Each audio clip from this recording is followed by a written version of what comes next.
right. We are live. Hello, everybody. Thank you for joining me tonight. Happy Friday. We have many stories to get to. Den is helping out here with moderation. So leave your questions and comments and super chats and everything at the anytime. Den will pick them up and show them to me later. You can support what I do by going to patreon.com/Hemant. And if you want to subscribe for free to my newsletter, you can do that right there. I'm going to get right into it with, I think, a happy story. I figured I should start out with at least one of these. But it turns out that a replica of Noah's Ark, or whatever someone thinks Noah's Ark is on the verge of being sold to the highest bidder. And I know what you're thinking. The Satanic Temple has the opportunity to do the funniest thing imaginable. More on that in a second. But don't get your hopes up too much. I am not talking about the one in Kentucky. Here's the story, and I'm going to show you a picture of the thing I am referring to here. This is the ark that is being sold. I mean, it looks fine. It looks like a boat. That's the extent of my boat knowledge. But here's the story behind what happened, okay? In 2005, a Dutch carpenter, his name is Johan Huybers, he began building what he hoped would be a life-size version of the Christian myth. You could see a story right here from BBC back in 2006. This guy wanted to build a modern Noah's Ark. In case you're curious, the answer's in Genesis 1 that's in Kentucky. That was opened up in 2016. So this predated the one that eventually became more famous. But this guy, Johan, he wanted to build a life-size version of the boat. It was kind of intriguing as a thing. Like, what exactly are you trying to do here? We haven't seen anything like this really at the time. And so he wanted to do it in 2005. He opened it in 2007, and he wanted to make clear it was never meant to be biblically accurate, whatever the hell that means, because the Bible isn't accurate. But in terms of his boat, it meant it's only a fifth of the size that Noah supposedly made his ark. It had Johan's boat was made of more modern wood. It carried only farmyard animals, like not enough to repopulate the earth, but like a few chickens to make you think there are animals here. And also, even though in the Bible it says the ark was like 3 stories tall, Johann was trying to make do with a very limited amount of space, so he made it 7 stories tall, kind of like Noah's skyscraper, not exactly the boat he made. But the point is, yeah, the guy cut corners. He didn't hide that. He said he wanted to give you the vibe of Noah's Ark because the goal was trying to show you, see, something like this could have been made. So now you will believe in the book of Genesis and therefore the rest of the Bible. All right, fine. And he also had something to say to all the critics who are like, this is not what Noah made. You got the specs wrong. He's like, if you're the sort of person who thinks that my boat doesn't match up to the real boat, which is in the Bible, which you apparently know a lot about, you're probably already a believer since you know all that stuff. And I'm not trying to reach you. I'm trying to get all the people who don't know the story and who need to be proselytized to. Little did he know, like, atheists know a lot of details about the ship. Now, how much did that boat cost? It cost him over 1.2 million US dollars. And he needed to take out bank loans to make this thing happen. Which, by the way, kind of a good deal in the sense that the Kentucky boat that Ken Ham made later, that cost over $100 million. And it's not good economically for the city at all in the long term anyway. So the other reason this Johan guy had to make his boat much smaller is that he actually wanted it to be a floating museum. He wanted to drive it everywhere on the sea so everyone could see it. And the only way you can cross Dutch canals is by having a boat of a smaller size. So that's amusing. If you want the actual size, his boat was about 70 meters long. Ken Ham's is closer to like, I think 140, 150 meters wide or something like that. So it's not even half the length of what Ken Ham made. So anyway, the guy makes his boat. I don't know, some people got a kick out of it. It was great for clickbait. And in 2010, Johann sold that boat to another dude. I'm going to come back to that a little later, but he sold it off because he had a new vision from God. And now he wanted to make a boat that was even bigger. He wanted to make a boat that wasn't 70 meters long, it was 122 meters long.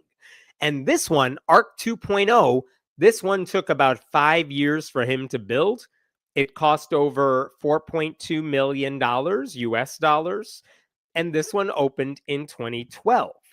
And again, I'm going to show you a picture. This picture that I'm sharing with you here, this is Ark 2.0. It's the bigger version of the ship. But here's the thing. He opened it up in 2012. By 2016, everyone was over it.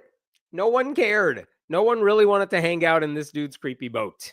It just kind of sat there unused for a long while. And now, here's the interesting news. He wants to pawn it off on someone. This is what he said to a local newspaper. This is translated into English, but we've been trying to find another partner for 8.5 years now, and I have traveled all over the world from South Korea to Brazil. But unfortunately, it has not yielded anything so far. The Ark has been idle for the past few years, and I feel the responsibility to ensure that it comes back to life. Okay, fine. So he wants to get rid of it. So let me show you this Dutch eBay clone website. Here's the boat with a very scenic looking thing that it doesn't look like that at all.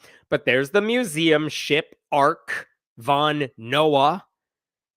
And you could see the auction ends, as you could see up there, on December 18th. The starting bid was 350,000. I assume that's euro. 350. It is now at 365,000 euro. I don't know who's making the bids. I don't know if they're pranksters or if they're legit, though I assume this is one of those serious websites where you have to provide, like, you're basically signing a contract saying you're going to take this if you win. But I don't know who's winning this auction right now. And I did have the thought, maybe the Satanic Temple wants to get in on this if they can get the money somehow. But Johann is one step ahead of us here. He actually said to a local paper, he hoped a new owner would continue to use the Ark as a way to spread a message of faith, hope, love, and perseverance. If they want to turn it into a brothel, I'm not selling. Which is such a weirdly specific thing that I was not thinking about. But honestly, now that he mentions it, turning the boat into a place where people enjoy the act that is used to repopulate the earth, I don't know. I think that seems kind of appropriate, don't you? So I don't know what the winning bidder is going to do. I don't know if they're going to refurbish it and then take it back out onto the sea. Who knows? But at this point, after everything he's put everybody through, I think he might deserve to be saddled with this boat for life. You made it, you built it, you buy it, it's yours, you deal with it. Why don't you deconstruct the boat and sell off the lumber? I don't know.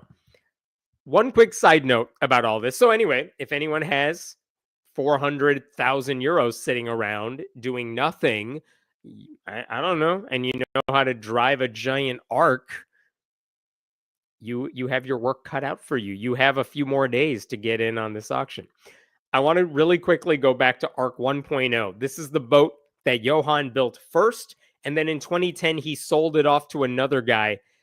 That's the reason. The fact that he sold it off to another guy is the reason I've heard of this dude. Why? Because after he sold the boat, the guy who took it over and decided to actually use it as a traveling Bible museum, it quickly became a punchline because of all the problems it has. For example, in 2018, Ark 1.0 was like docked in some harbor somewhere in the Netherlands, and there was a storm, and it broke free of its ropes and then crashed into what I can only assume are all the rich people's yachts. And look at this glorious picture here. I have no idea what this says, but the ark is drifting, I think, maybe. Look at this. Look at this. There's Arc 1.0. And it's just crashing into everything. It's an ugly boat and it's crashing into all these rich people's yachts or whatever the hell those are. And it's so damn funny. So that's what happened in 2018 with the boat. At the time, the new owner told the paper, this has never happened before, which is interesting and very ironic given that, hey, that's kind of the slogan for the entire boat. But after the crash of 18, whatever, the Ark went back into service and it reopened and it made its way to England. They took this boat, they made it traverse the ocean to England, and it was docked there in 2019 in the city of Ipswich. But get this, after it was there, they made it stay there because the British government's Maritime and Coast Guard Agency basically said this boat is too unsafe to go anywhere. Look at this. It's like driving a car, but the brakes are broken and nothing works. Like, they don't want you taking it out on the road. And what the government here said, it cannot sail under a Dutch flag despite being registered there. Key certification is missing. And since April 1st, the vessel has been accruing a fine of £500 a day. And I think there was one other thing here. The report seen by this newspaper suggests the Ark arrived with legally required load line certificates missing, bad paperwork, no tonnage information, and a range of other concerns, such as overdue services for fire equipment, life jackets, and life crafts. So England's like, I know you want to take this back to the Netherlands. We can't allow you to do that because this boat is too dangerous for whoever's on it. And it was just stuck in England at that point. Like, the Ark became a literal safety hazard, which is kind of the funniest thing that could have happened to it. And it wasn't allowed to leave the port until 2021, when it finally returned to the Netherlands. And it is now docked there, I think permanently, in some city I cannot pronounce. But that's what happened to Ark 1.0, the smaller boat. And now 2.0 is on sale to the highest bidder. That's it. Who wants to bid? Should we take up a GoFundMe? I don't know. We only got a few days. I don't think I can raise that much. Anyway, I'll take questions about that because it's hilarious. Lady Merlin, thank you for that donation. When you have to shell out tons of money to acquire the materials alone, it kind of disproves your point of a few men being able to do that themselves. Right? Of all the many reasons Noah's Ark didn't happen, the cost of lumber is kind of an obvious one. And the amount of time it would have taken to build a bigger boat. And I'm pretty sure Noah's Ark would have had the proper paperwork and certification, I assume. If we pooled our money and turned that into a cruise ship, we could make a ton of money off of Christians, right? Noah's Ark cruise ship, animals everywhere. The kids would love it. I mean, good luck with the bathrooms there, but at least, I mean, there's got to be a bunch of ways to use a boat. I wouldn't know. I'm in the middle of flatness and ground, but I assume that sounds like a great idea. I hope whoever wins does something fun with it. There's so many options here. Would you go if it was a casino with a nightclub? Ooh, that sounds amazing. I will bet like $200 and a copy of like a Trump Bible or something. We could do that. I'm in. I'm so good at poker. Let's go. I'm in. I actually want to see it turned into a barn or chicken coop, maybe a cat sanctuary, something dumb, land-based, and actually helping animals. That would be nice. Like, the museum's not helping people, so something like that could actually make it into something useful. That would be very nice. I like it.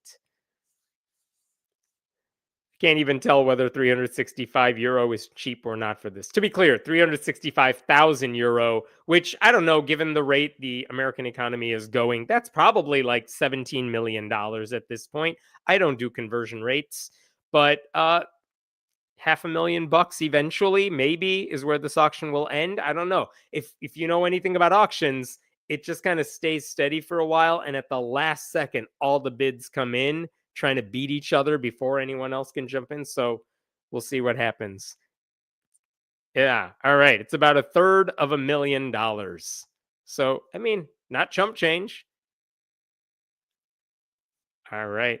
Oh, this happened at the end of last week, and we didn't get around to these because they came after we had basically logged off. But thank you to these super chats. And Dusty Dark Horse points out late to the party this week, wondering if the consequences of Trump 2.0 will drive only Trump voters, the ones who didn't vote for anybody else who was Republican, to say fuck it in future elections. I don't know if that'd be good or not. I will tell you, I think there's a lot to that theory that if Trump's not at the top of the ballot, Republicans are going to lose a lot of supporters because a lot of these people, for very dumb reasons, really like Trump. But if, let's say, JD Vance was at the top of the ticket, they would say, "You're not Trump," and they would walk away. Like, their loyalty is not to the Republican Party. Their loyalty is to Trump because he runs a very tight cult right now. So now, will it be good enough for Democrats to take advantage of it? Not the Democratic Party as of today, because they're just making dumb decisions left and right now, and they have no idea what to do. But I don't think Republicans have thought about a future where Trump is not the only guy who matters in their party. They're not building a bench of people who can replicate what he's doing. So, yay. But also, none of this will matter until the world's on fire and he screws over the country. So I don't know. And thank you, Storm Chaser Patrick, for that donation. Merry Christmas, Happy Holidays, whatever the hell you all want me to say as well. So thank you for that. I appreciate it. All right, let's get on to the next story here. This is also an interesting one. Let me pull this up for a second. Okay.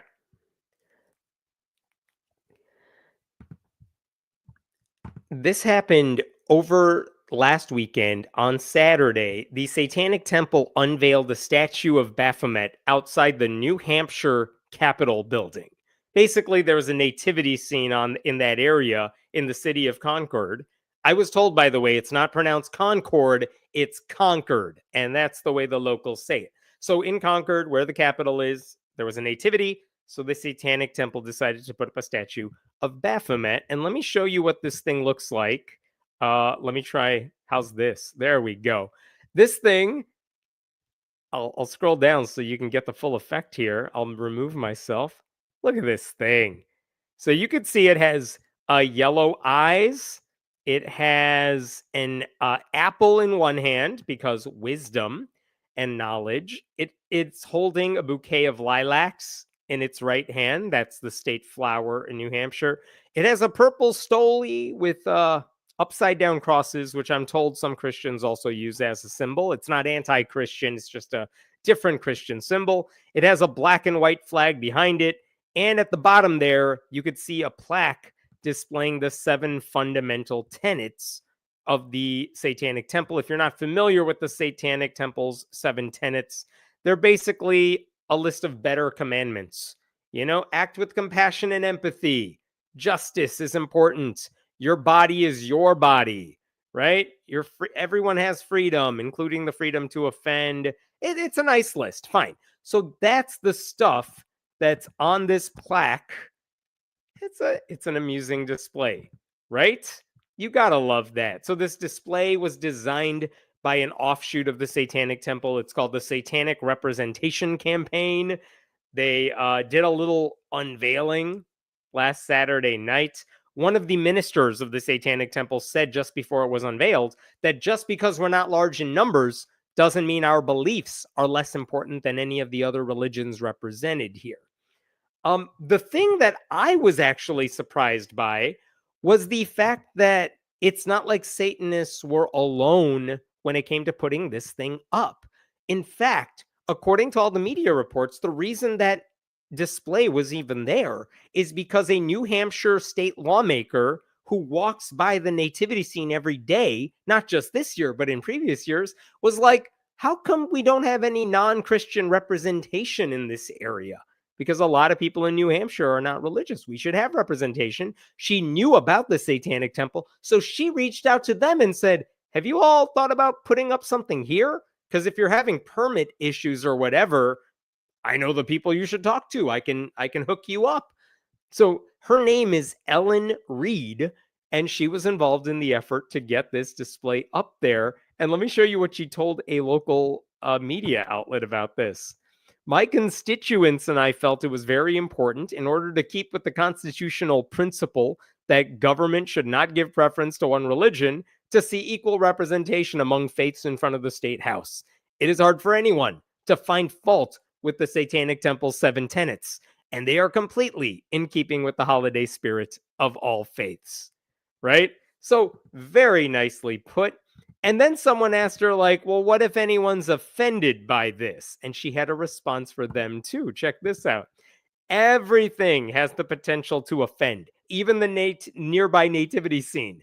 Not only is over a third of the state not religious, never mind Christian, but I can imagine those who have been judged, harmed, or abused by the Christian church feeling offended by the nativity scene displayed on public grounds. And yet the nativity scene has stood perennially unmolested for years. Like, yeah, it's up there. People might be offended by it, but no one like destroys it or anything. That's insane. So good for her. That's kind of amazing. Let me give you a little background on who this woman is, because she's kind of amazing. Ellen Reed. She is, as far as I can tell, the longest serving openly secular lawmaker in the state of New Hampshire. Earlier this year, she co-sponsored a bill that would remove "So Help Me God" from the state's default oath of office that everyone has to take when they enter their position. Like, it says in the default oath, you got to say "So Help Me God." She would make that optional, basically. But because that's a constitutional change, there's like a million hurdles to overcome. But she's behind a bill to make that happen. What else is there? She also plans to call for a rule change next month when the new legislature convenes. She plans to ask for a rule change because the current rules say every session has to start with a prayer by the chaplain or like a substitute. And she doesn't know why it says prayer. And so she wants to change that to a reflection so that it's more inclusive of everybody. So that's who Ellen Reed is. Kind of amazing. In any case, if you go back to the satanic display, what does it stand for? Wisdom, compassion, unity, very nice things. But because it is associated with Satanists, you knew people were going to flip out over this. And let me give you an example of, well, what groups are flipping out. Here's one called Cornerstone Action. This is a Christian lobbying group of sorts. But look at this. They're very mad about this thing. The Satanic Temple are not Satanists, blah, blah, blah. They are normal atheist feminists. I think they want us to be offended by those things. I don't know why. Who use satanic imagery as a legal tactic.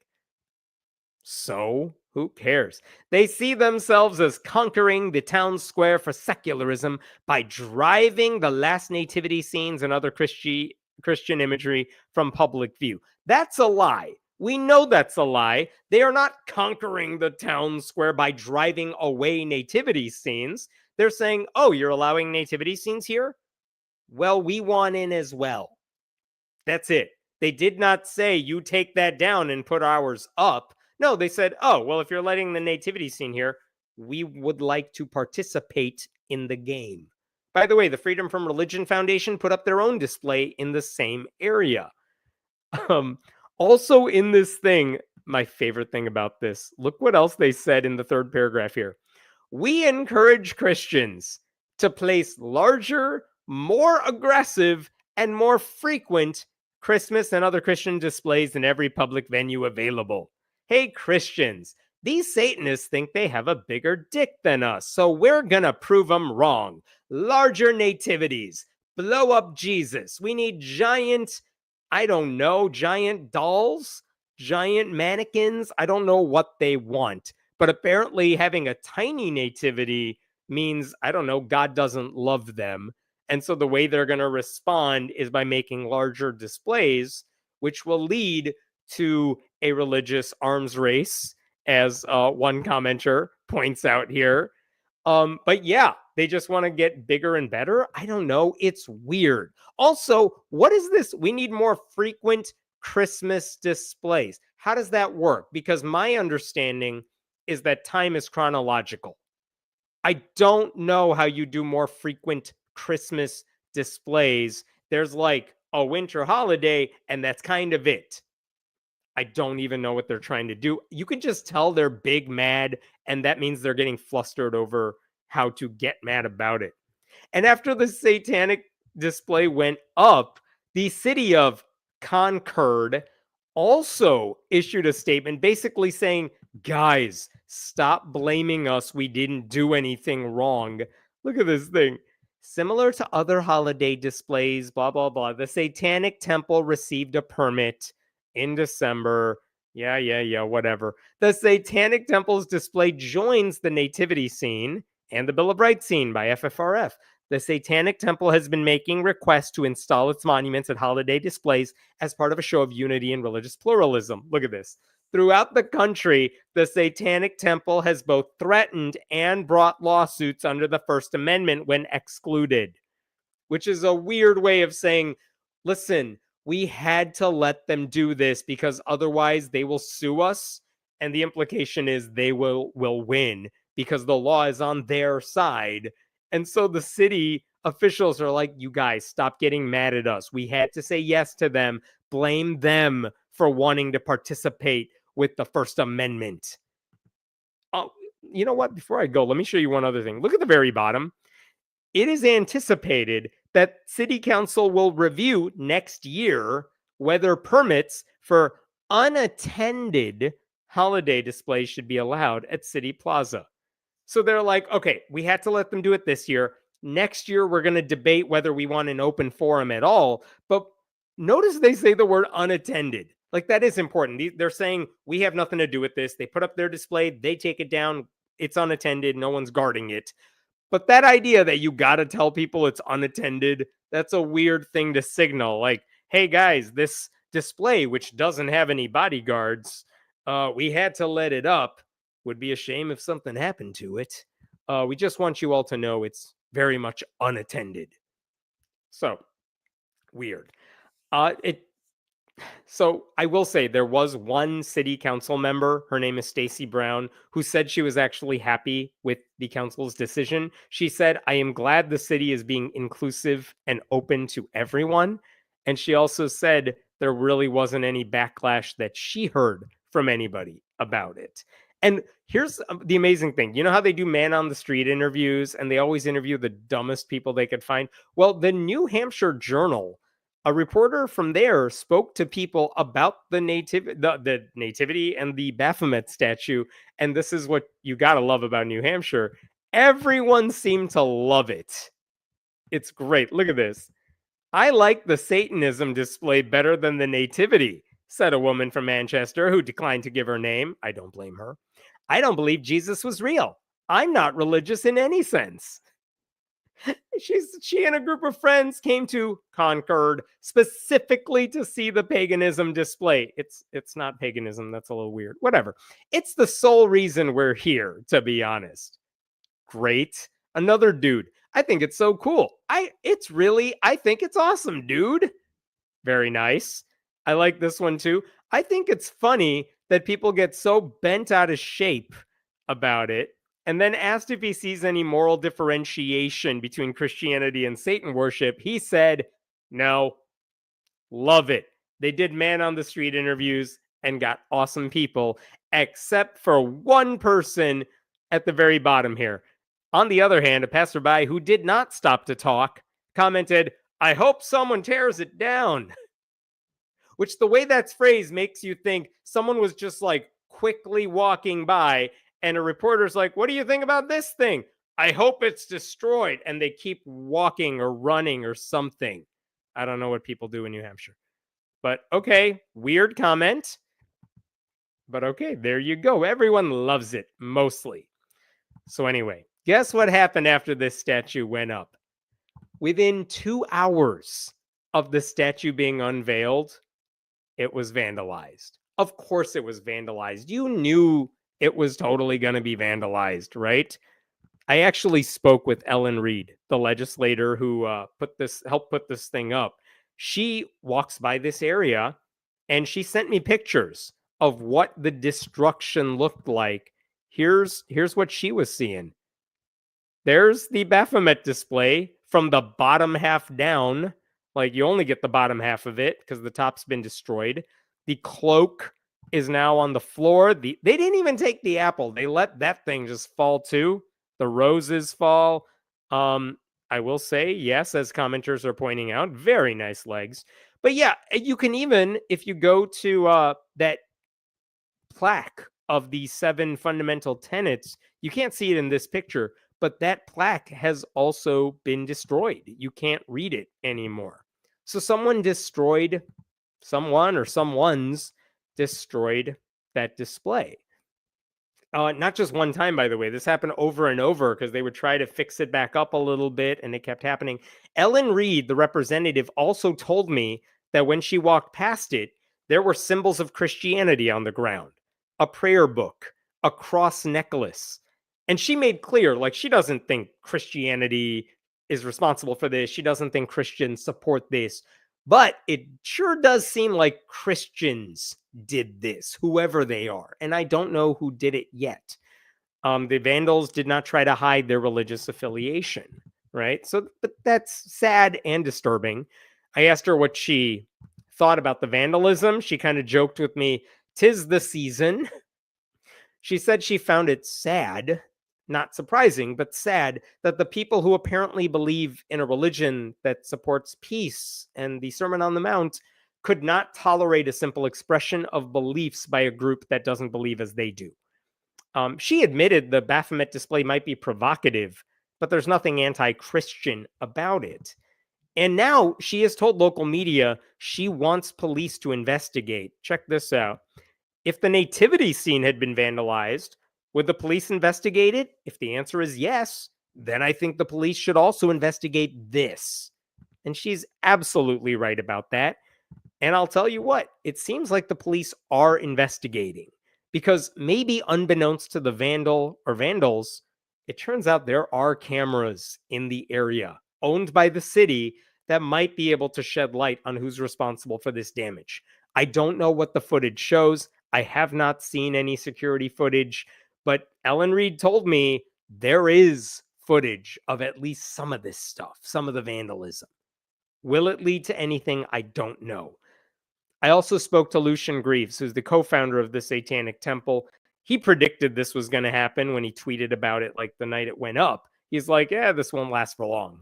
But he actually told me the vandalism has become as much of a holiday tradition as trampled grandmothers in a Black Friday stampede, which is, great imagery right there. He also said, though, hopefully for some people, our limited presence and perseverance will prove inspirational in demonstrating that freedom of religion is still alive.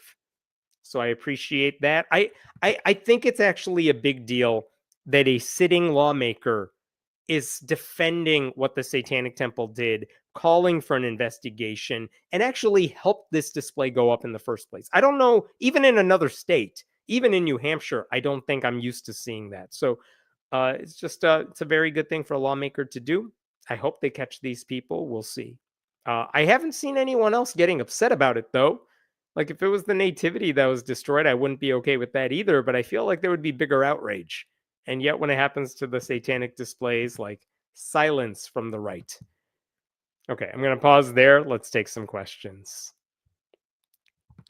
By more frequent, I think they mean more of them, closer from each other's. Maybe they could have multiple nativity scenes and, let the kids walk by there and say, Mommy, why are there 7 baby Jesuses here? And let parents deal with that question. It's like going to a mall and seeing a bunch of Santas. Like, makes you question a lot of things. What else we got?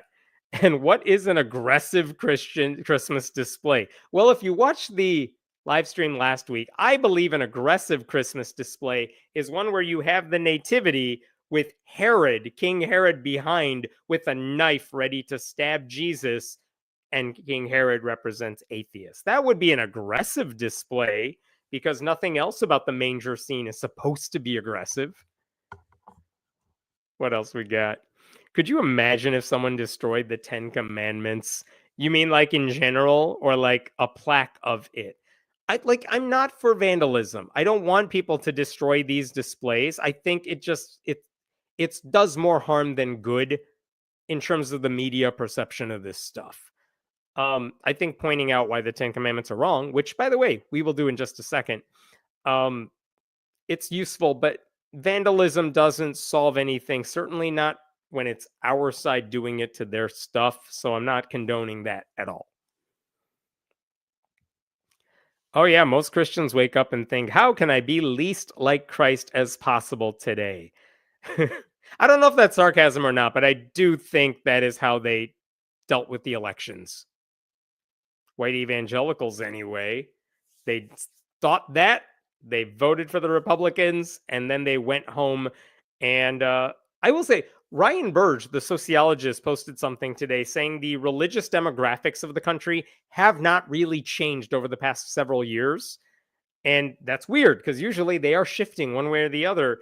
And I'm wondering if after another few years of Trump and Christian nationalism, if that drives even more people away from conservative Christianity, white evangelical Christianity, Protestantism, Catholicism in general. I don't know, but my hunch is that it'll drive more people away.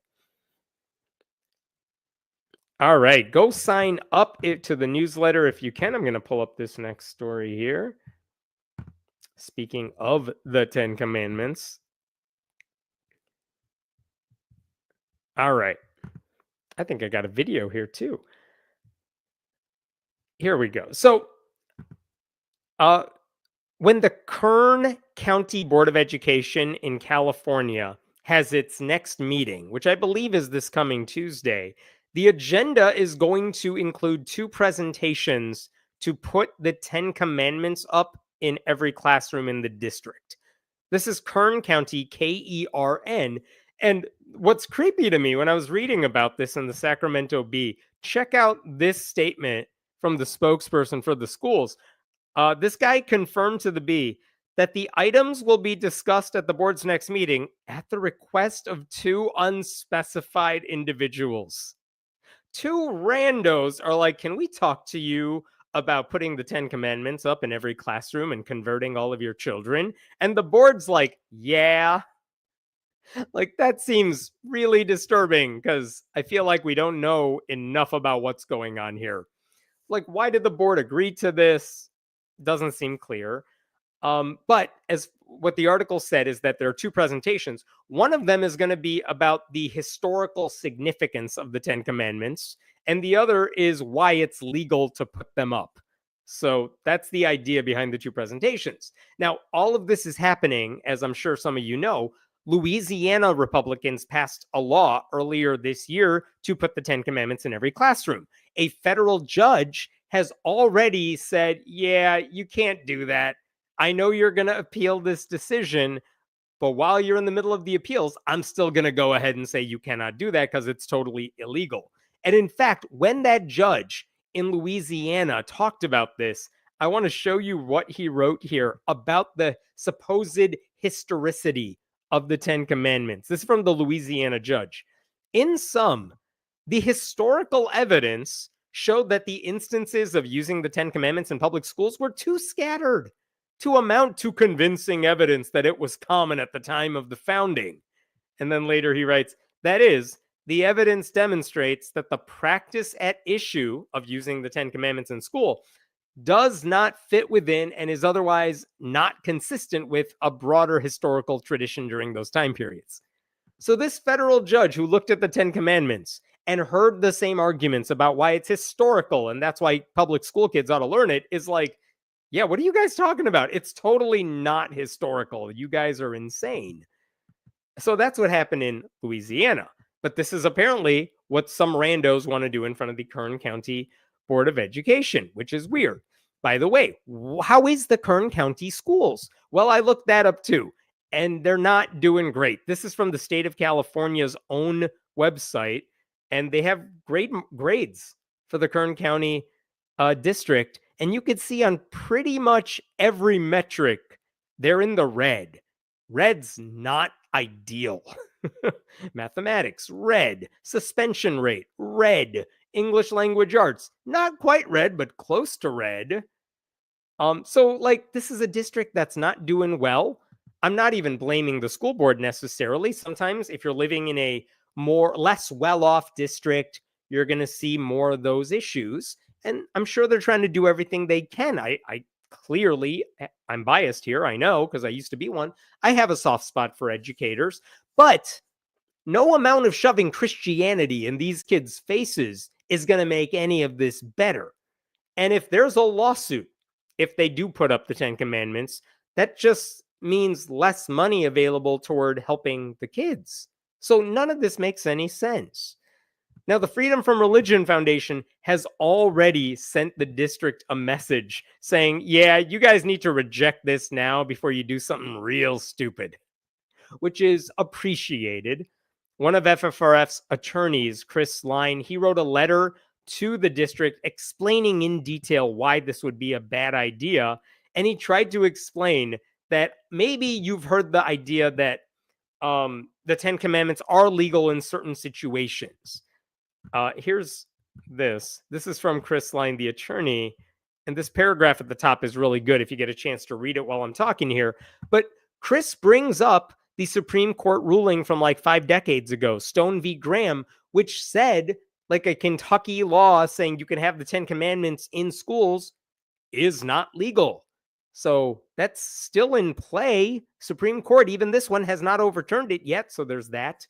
He also said that putting up the 10 Commandments as part of some broader display, like they do outside the Texas state capitol, or maybe outside a courthouse, they have symbols of law, and here's the Magna Carta, and here's the 10 Commandments, and here's the Bill of Rights, or whatever. Okay, you might think you can get away with putting the 10 Commandments up if it's surrounded by other stuff, but that, Chris says, doesn't apply to public schools. You could see this right here. The court distinguished that case from the school context. So Chris Line explains in legal detail why all of this is a horrible idea. And then just says, look, there are ethical reasons for not doing this. It's a stupid idea to begin with. That's me talking, not him. So, don't go through with it. We will file a lawsuit about this. It's not worth your time. You're going to lose. So I appreciate that he sent that.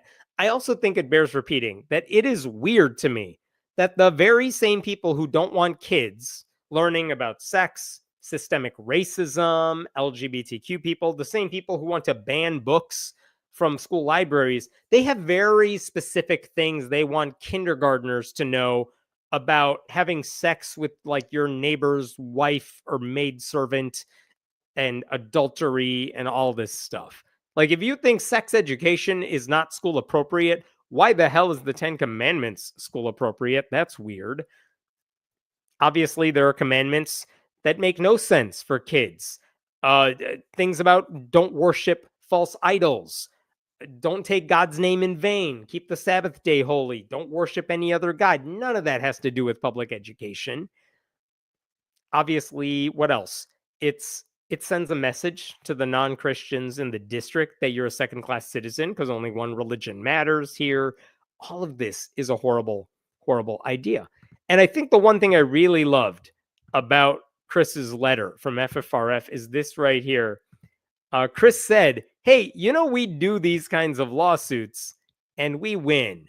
And look at this right here, the top paragraph. If the board decides to move forward with violating the rights of its students, it could subject the district to unnecessary liability and potential financial strain.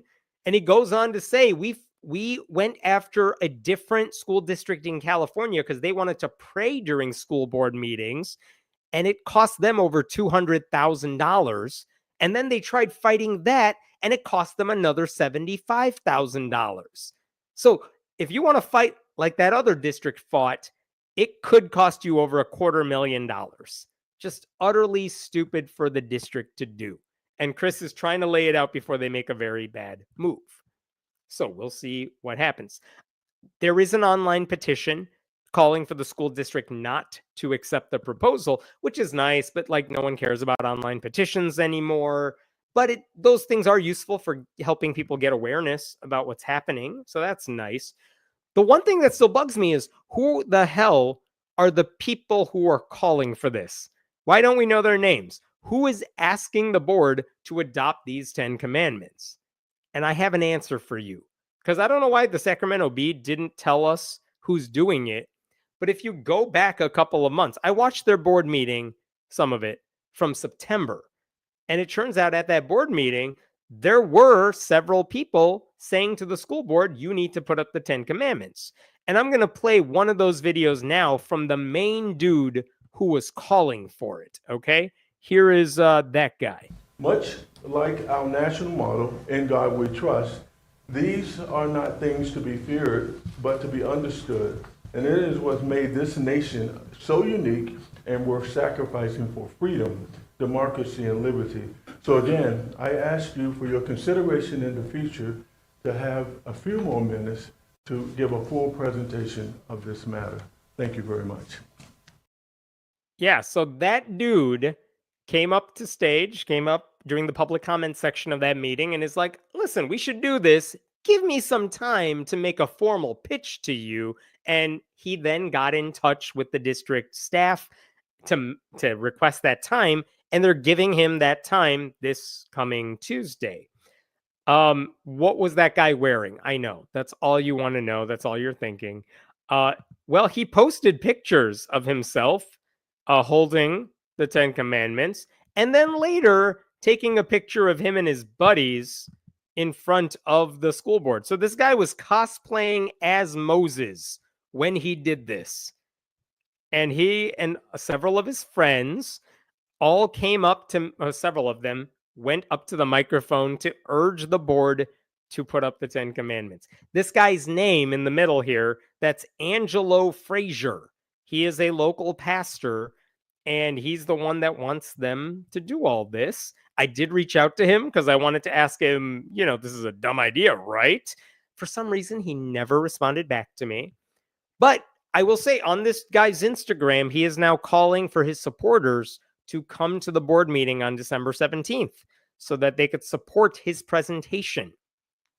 He also said in the caption to one of his Instagram posts that 2 of the 7 board members were already against his plan.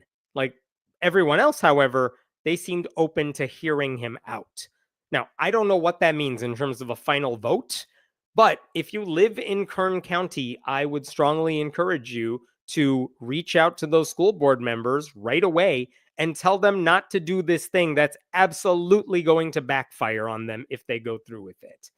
Let them know why it's a bad idea, not just ethically, morally, but also it will be a problem for them financially. So I think that's it on that story for now. What questions do we have? I've been in one of the oldest schoolhouses in the country. It was built in 1620. It's a single room for all grades. What's in it is nothing religious at all. Interesting, that. I mean, sure, they're burning witches during recess, but there's no 10 Commandments there, so that's nice. Yeah, I mean, it wasn't around before the country was founded, and it wasn't around afterwards either. So this idea that it was historically accurate, at a time when there was kind of only one religion in town and no concept of evolution or anything else, that's not an argument in your defense. Forcing their version of Christianity on everybody else is one of the main tenets of their religion. So this got to be one of them, their constitutional rights.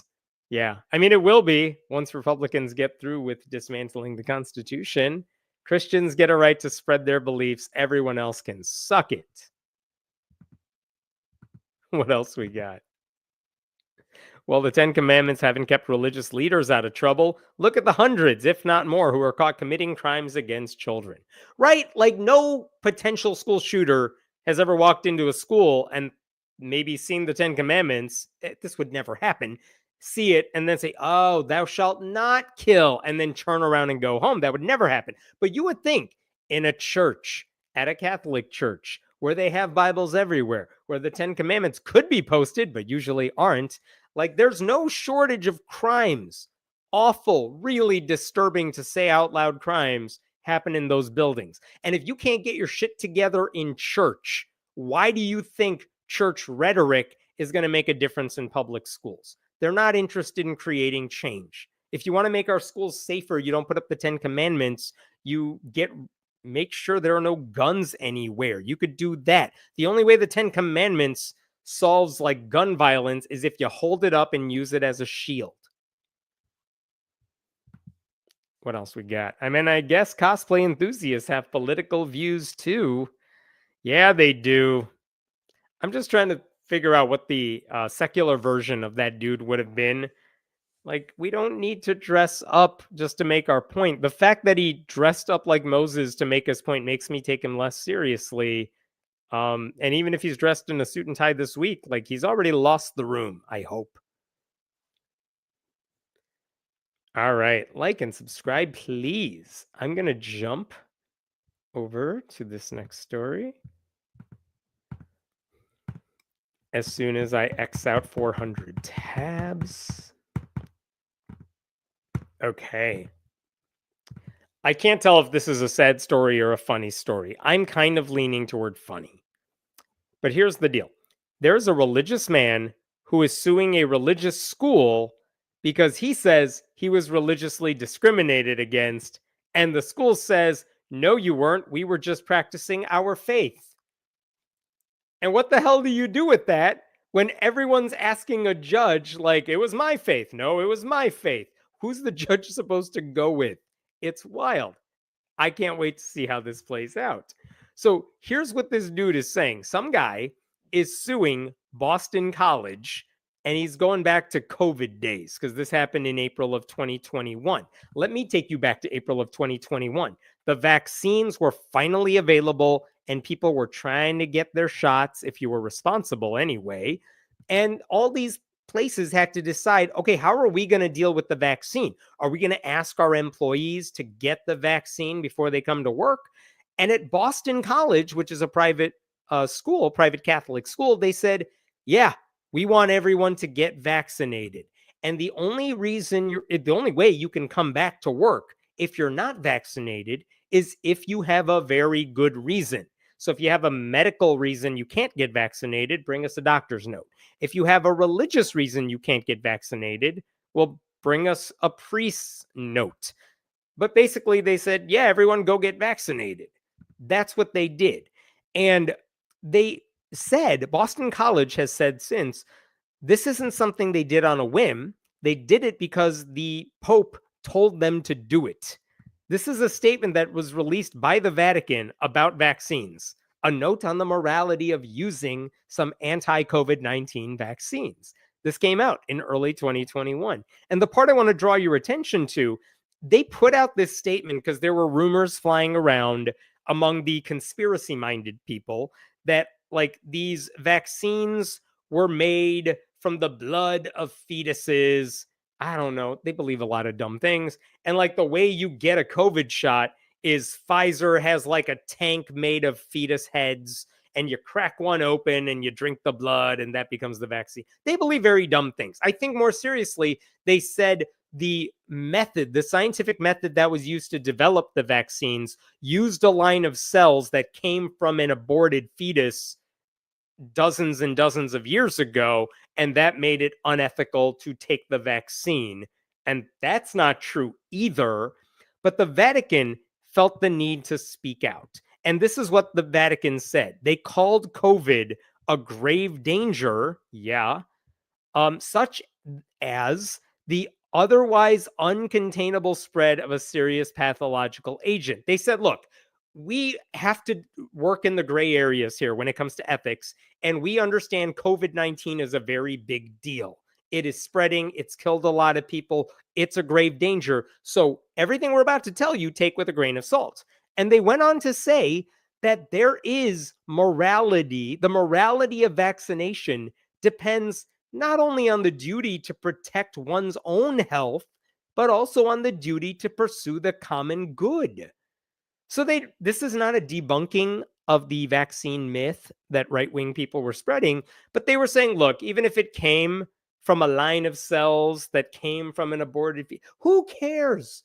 Get vaccinated. The Vatican is telling you, Catholics, it's okay to get vaccinated. So, yay, I guess. I'm glad they said the right thing in that case, even if it's not for the reasons I would have liked. But that's fine. So Boston College says, well, the Vatican said vaccines are cool, so we're going to go ahead and go forth with a mandate of sorts. And they said our exceptions to the rule are done in a neutral, non-discriminatory way. And one guy is now saying that is not true.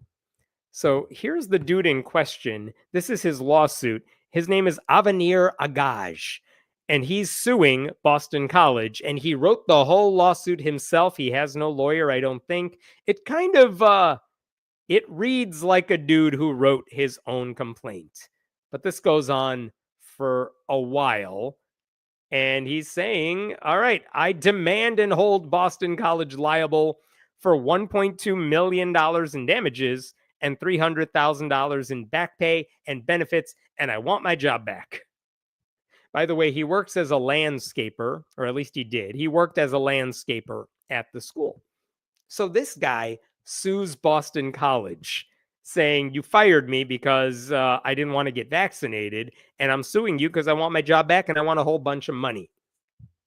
And he says he has a religious argument because in the lawsuit, I'm going to show you this picture right here. This is a screenshot from his lawsuit. Look at what it says.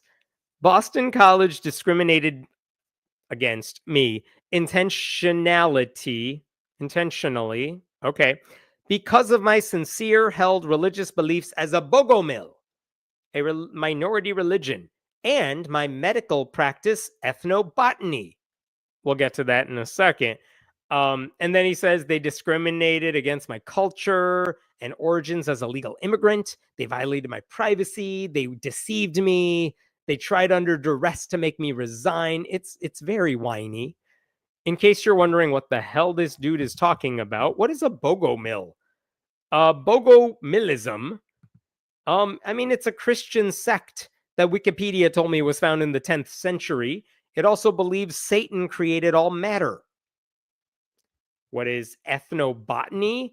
It's a made-up thing that is basically a form of traditional medicine where we use plants instead of science to figure things out. It includes a whole bunch of pseudoscientific beliefs, including what this guy says he believes. He says he believes in faith healing, and that his religion, he said, forbids him from taking anything that risks his health and spiritual well-being. And he said his body is a temple, and it's his duty to keep it pure and free from filth. So he's like, you know what? It doesn't really matter the specifics of his faith. I don't know anything about it. I know it's tempting to call it weird, but I think I want to be careful. I don't want to call it weird just because I'm not familiar with it. All these religious beliefs are weird, even the ones we are very familiar with. So whatever. Dude says he's religious, and he has religious reasons not to get vaccinated. He said he contacted the government, the Equal Employment Opportunity Commission, but they never got back to him. And so he said, I'm now filing this lawsuit because it's my last resort. Okay, so Boston College sees this lawsuit, and they ask a judge to basically toss it out.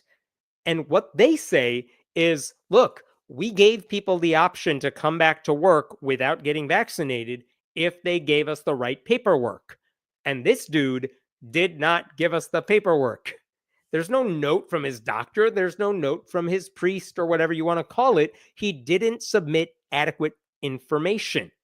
Like they asked him for a note from his religious leader. He didn't give one. He said he did not have access to such documents, which is probably true because it's like 1,000-year-old religion. And I'm guessing they didn't have much to say about vaccines in their charter 1,000 years ago. They also pointed out, Boston College did in their rebuttal, that, hey, this guy also complained to the Massachusetts Commission Against Discrimination, but he didn't even include some of the complaints he's making in this lawsuit, which is a way of telling the judge, this guy is wasting your time because he hasn't even used up whatever administrative remedies he has. He needs to do that first before trying to sue. So, fair points. So, Boston College is basically saying if we allow unvaccinated people on our campus in the middle of a pandemic, especially when no one has a good reason not to get the shot, you're actually making life harder for us because more people are going to die. So they said, yeah, we had to fire him, which honestly, it totally makes sense to me. Boston College said we offered this guy reasonable accommodations. He didn't take advantage of them. So what he wanted was a non-starter. Now, here's the sad news, okay? The sad news is the judge, the federal judge looking at this case a couple weeks ago, her name is Julia Kobik. She's a Biden appointee. She said, listen, I am going to toss out most of this case, but I'm not going to toss out all of this case. And this is the part that I think is worth listening to. Agaj's second exemption request clears that hurdle. It conveyed to Boston College that he believed the vaccine would pose a risk to his health and that the college's vaccination requirement conflicted with his faith. And that's it. He believed it. It also conveyed a religious belief that he has to keep his body free from impurities and that taking the vaccine would conflict with his belief. And if I can summarize what the judge is saying, she's saying, look, you're saying he didn't fill out the paperwork, Boston College, but according to the way the Supreme Court has been ruling lately, paperwork really isn't what he needed to provide. If he says, my religion tells me I can't get vaccinated, you have to respect that. Not saying, sorry, I want to be clear. The judge isn't saying Boston College needs to do that, but she's saying that argument has some weight. And now the onus is on Boston College to explain why saying no to this guy is not religious discrimination. So she's not going to toss out the entire lawsuit because this dude made clear his religion is the reason he didn't want to get vaccinated. And on that ground alone, she can't just toss it out. So there's no ruling yet. It's still in court, but she's not ready to get rid of it. I don't even know if she believes this bullshit, but we'll see. The other update to this is that last month, like at the end of November, Boston College responded in a little more depth to the complaint now that they have to deal with it. And they basically said, look, our policy on vaccines is informed by Catholic Church teachings, so we were engaging in our religious beliefs too. And now this kind of goes back to the judge. There are two different ideas of religious beliefs being pitted against one another, and I don't know who's going to win. Like in a more reasonable world, a school asking employees to provide a damn good reason for not getting vaccinated if they want to avoid an otherwise sensible mandate would not be in question. But because that employee in this case holds very nutty beliefs about vaccines that happen to be faith-based, this lawsuit has not yet been laughed out of a courtroom. So I don't know if he's going to win, but it is kind of ridiculous that conservatives in our legal system, Republican nominees, have made religion this weapon that anyone can use to get out of following any rule that they claim violates their beliefs, even if they can't provide the paperwork for it. All right, I'm going to pause there. Let's take some questions here. Oh, we got no questions. Excellent. I am going to move on then to the next story as soon as I can pull this up. We got a lot of slides here. You're going to enjoy this, I think. You're going to get mad about this. I wanted to talk about this last week and I couldn't get around to it. But churches in New Jersey are now eligible for public funding, taxpayer money, and they can use that money to fix up their church. And that seems disturbing. And the reason they can do this is because a federal judge has now ruled that banning money from going to churches for that reason is illegal. You can't not You can't prohibit money going to churches like that. And that's messed up. I'm gonna make sure this is clear to everybody. Okay. So here's the backstory. And I've talked about this, but it's been like a year since I talked about it. So between 2012 and 2015, the county, Morris County, they gave out more than $5.5 million in historic preservation grants. And basically, this is a very old county. A lot of buildings there have been around for hundreds of years. And a lot of these places need to get rejuvenated. They need to fix up the piping and the outside of the buildings and all that stuff. And so the county says you can apply for these preservation grants, right? And it's pretty neutral. Anyone can apply for them. You just got to fill out the paperwork. And between 2012 and 2015, there were churches asking for money because they were like, well, our church building is very old and they're historic. And so we want money to fix them up. And in 2015, an atheist named David Steketee and the Freedom from Religion Foundation, they filed a lawsuit saying, hey, why are you giving money to churches? Because they pointed out that the New Jersey Constitution actually says something about this. This is right in the Constitution of the state. Nor shall any person be obliged to pay tithes, taxes, or other rates for building or repairing any church or churches, places or places of worship, or for the maintenance of any minister or ministry. No public money going to religious, to support religion in that sense. So the atheist said, it's in there. You can't give money for religious usage. Now, I'm going to cut to the chase here, but like they lost at the district level. It got appealed. Eventually, this case gets in front of the New Jersey Supreme Court. And in 2018, all 7 of the justices unanimously overturned the earlier decision. And they basically said, yeah, it seems like everything these churches are doing is illegal, or everything the county is doing. This is what the justices said at the time. The county awarded $4.6 million to 12 churches to repair active houses of worship. And this is important. We are not giving money. The county was not giving money to churches that existed hundreds of years ago, and there's a historical reason to maintain them as museums, as places people can visit for secular reasons. No, these are churches people are actually going to every week. So why can't the church fund its own upkeep? Why is the city paying for a church to like do some remodeling?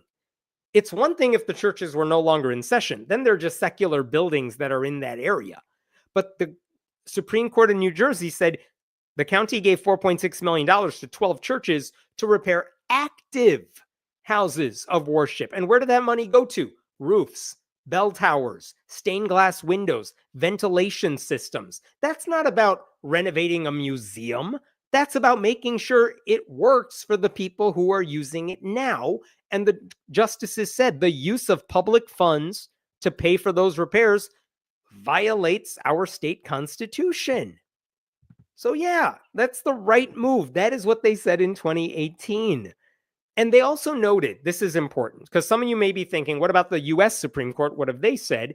Because years ago, the Supreme Court made a decision in a case called Trinity Lutheran. And basically what that decision said is that if the state is giving away taxpayer dollars for ostensibly secular projects, like we're helping renovate playgrounds everywhere, and if a church applies for that grant to renovate its playground, the state cannot say no for religious reasons. You can't say, well, we're giving it to renovate all these other playgrounds, but not yours because you have something to do with the church.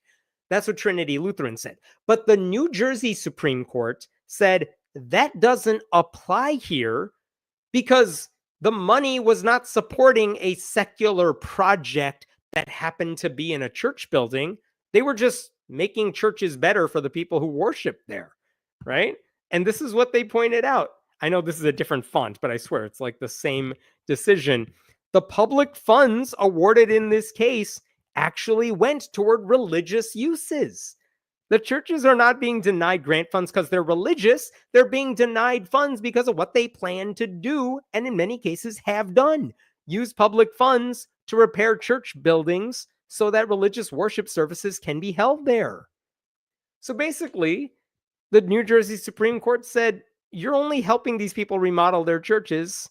It has nothing to do with a secular purpose. So, like, no, you can't let that lower order stand. So, no money should be given to these churches. That's the bottom line. So, the Supreme Court's decision in New Jersey also said, listen, we're not going to try to figure out which things that got renovated were secular and which things were religious. So, we'll tell you what, whatever money the county gave to the churches, fine, keep it. But moving forward, you can't keep doing that. So that was their ruling. That was a victory for church-state separation. I think it would save taxpayers millions of dollars in the long run instead of using that money to promote religious dogma. Now, there was some other wrinkles in the case, like a group in Morris County asked the U.S. Supreme Court to take up the case, and the Supreme Court said, no, we got better things to do. That's all nice. Even when they said we're not going to take up this case, like some of the more conservative justices, Gorsuch, Alito, Kavanaugh, they said the only reason we're not taking up this case is because the details are really bad for you. It's so obvious that what you're doing is illegal. You got to give us some gray area to work with. And so we're not taking up this case. But maybe in a different situation, we totally want to help you out. Wink, wink, nudge, nudge. So that's what the Supreme Court said. That was years ago. Now, since all of that happened, it's been like 5-6 years since all of that happened. Two things have changed. And I have to point this out to you. I want to show you this. The first thing, let me see where this is. The first thing is the application process for the historic preservation grants. They actually updated it in Morris County. This is what the application says now. Like, who's eligible for receiving this money? Yeah, well, the property must be located in Morris County. Yeah, that makes sense. 2 is important, 3 is important, but this is new. Look at number 4. Any property that is currently used for religious purposes or functions is ineligible for historic preservation grant funding. They had to add number 4 in there after the New Jersey Supreme Court said you can't give money to churches that are still active. So, yeah, if it's currently being used for church, you're not getting any money. That's a smart thing to do. Here's a more recent change. The number 2, the other thing that happened is that earlier, was it last year or this year? Actually, let me go back. The other big change that happened is that in the years between the last time the U.S. Supreme Court looked at this case and today, they have actually made a couple rulings that change the legal boundaries of church-state separation. The cases are Espinoza and Carson v. Macon, so 2020, 2022. But basically what the court's conservatives said is that if the government's giving taxpayer dollars to any private institutions, you can't not give it to private religious schools and things like that. So they kind of broadened what taxpayer money can go to religious institutions. It's made it easier for religious schools to get access to taxpayer money. And so here's what's happening now. After those 2 cases were decided by the U.S. Supreme Court, a couple of churches in Morris County said, let's see if we could get this case back up to our friends at the Supreme Court. So this is what they filed. This is from Mendham United Methodist Church. This is their actual application from 2022. I blocked out their address and personal contact information, but look at what it says for number 4. What type of organization are you? And they make very clear, not only are we a church, but we're a church that is currently used for worship. Like, they want to make it very clear that they are not going to get this money. And when the county says no to them, they are 100% going to sue over this, right? You see how this is happening. So their application's like, yeah, we're doing the thing you say we can't do. We're doing it on purpose. And then later in this application, what do you want the money for? And look what they say. The church needs windows re-leaded. We need a new roof, bell tower changed up. We need a new chimney, furnace, repaving of the parking lot. This is all stuff they need in order to make it more accessible for the people who are going to church there now. This has nothing to do with, we want to preserve the building so that generations of people in Morris County can one day visit it and, take pictures outside of it, whatever. It's very clearly, hey, some of our pipes are broken, and instead of using money from tithes to fix it, we just want the taxpayers to fund it, because screw them. We're going to use our money for proselytizing instead of fixing our building. Now, they're not the only church that did this. Another place called Zion Lutheran Church did the same thing. And both times, guess what? Morris County officials said, yeah, we can't give you money. Our hands are tied. Look at the revised rules. You are used as a church, so we can't give you any of this grant money. So as expected, those two churches filed a lawsuit against Morris County, and they cited the Supreme Court's recent rulings. They actually said in their complaint, they cited Brett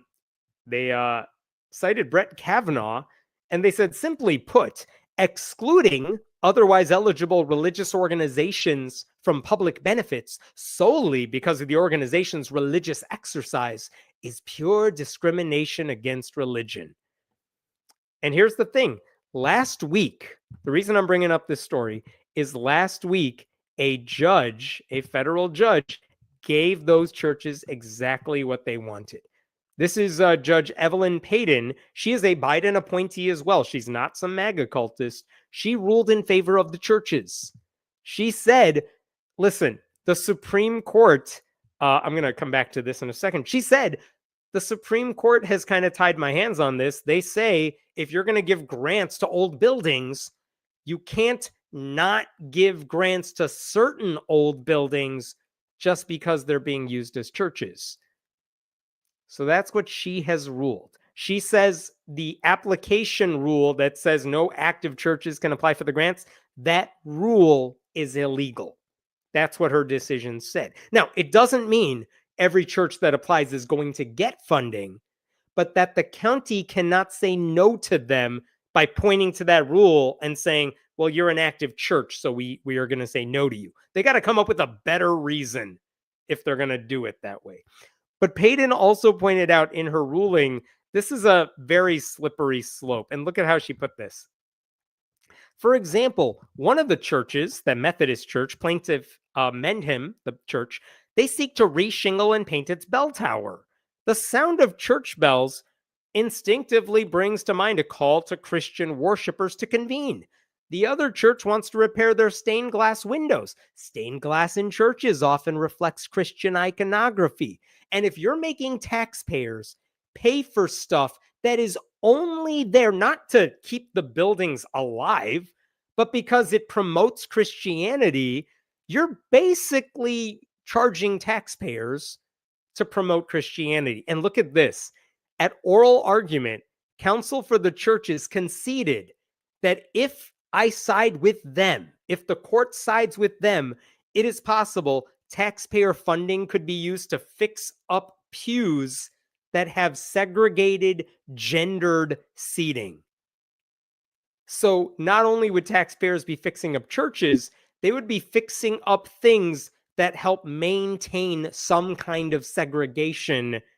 And look at that last line right over here. Naturally, the court is concerned with such a broad interpretation, which is quite the understatement right there. So that's disturbing. She also said, look, the state can reject grants that support purely religious iconography. But right now, she has to rule in these churches' favors because they were told no because they're active churches. She says you can't do that. Figure out a better reason. I don't know what happens from here. Barring a change in the application process, these churches can apply for these grants. Like if a historical museum with needs to fix its pipe can get money, a church that is active with broken pipes can get the money, or at least they're eligible for the money.